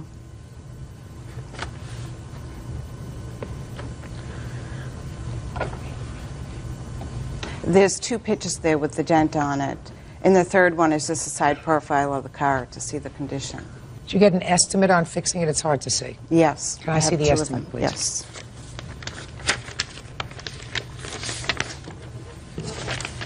In fact, I went with the lowest estimate. I tried to be so reasonable with these people. Okay. Anything you want to tell me? Yes, Your Honor. The reason I didn't admit that it was me the next day at the barn is because she brought her husband with her, and they both came walking at me with scowls on their face, wanting to know who this girl was. So I denied it because I was at the barn by myself. And I said, if you do find this girl, I said, what do you want from her? And they both said, almost insane, we just want an apology. Then as the days went on, it went to $1,100 for a new hood. $685. It went down. There was several estimates. That's what happens when you have estimates. So actually, I went to the police because she was relentless to the owners of the barn, showing up, wanting my name and address. I had given her my cell phone number that day at the barn because I wanted to take it off of the owner and let her deal with me. Because I figured she would find out that it was me and I would be the one. Okay, so you finally fessed up. Why did you go that extra step? I'm just curious, Ms. I was Beaton. just very upset, and I don't know. I was sorry after I did it, but it was too late. It's the wrong thing to do. Go ahead. So we actually had a conference call, Your Honor, with the Wilmington Police Department to settle this because it just went on. I'd like to see it. It went on and on for days and maybe a week and a half, and I just want it to be over. So Officer from Wilmington Police Department. It's the first paragraph, Your Honor. Just a minute. Go ahead. I had to go and file a no trespass order against Robin because she wouldn't stop going to the barn, and the owners were pressuring me to get rid of her because they were busy. They have children, and they didn't want her constantly stopping over there. So I filed a no trespass order against the barn address, not my address. And when I was at the Wilmington Police Department, he asked me if I would be interested in settling this, and I said yes. The next day, he called me at home, and we were both on the phone with Officer. And we talked, and I said, you know, I didn't damage your car. I may have put the manure on it. I did not dent your car. It's soft. I didn't do it. Oh, but when you put the whole bag on the car in order to get it out, it dented the hood. It may have been very light stuff that was poured on it, but when all of it is in a bag and you fling it on a hood in order to spread it around, it caused a dent. Caused a dent, and you have to pay. And it was a stupid thing to do, Ms. Beaton. So you have to pay for stupidity. Judgment for the plaintiff in the amount of $685. That's all. Xin chào các bạn. Hôm nay mình sẽ tô màu của chủ cà voi.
vậy là mình đã hoàn thiện xong bức tranh tô màu chủ cá voi.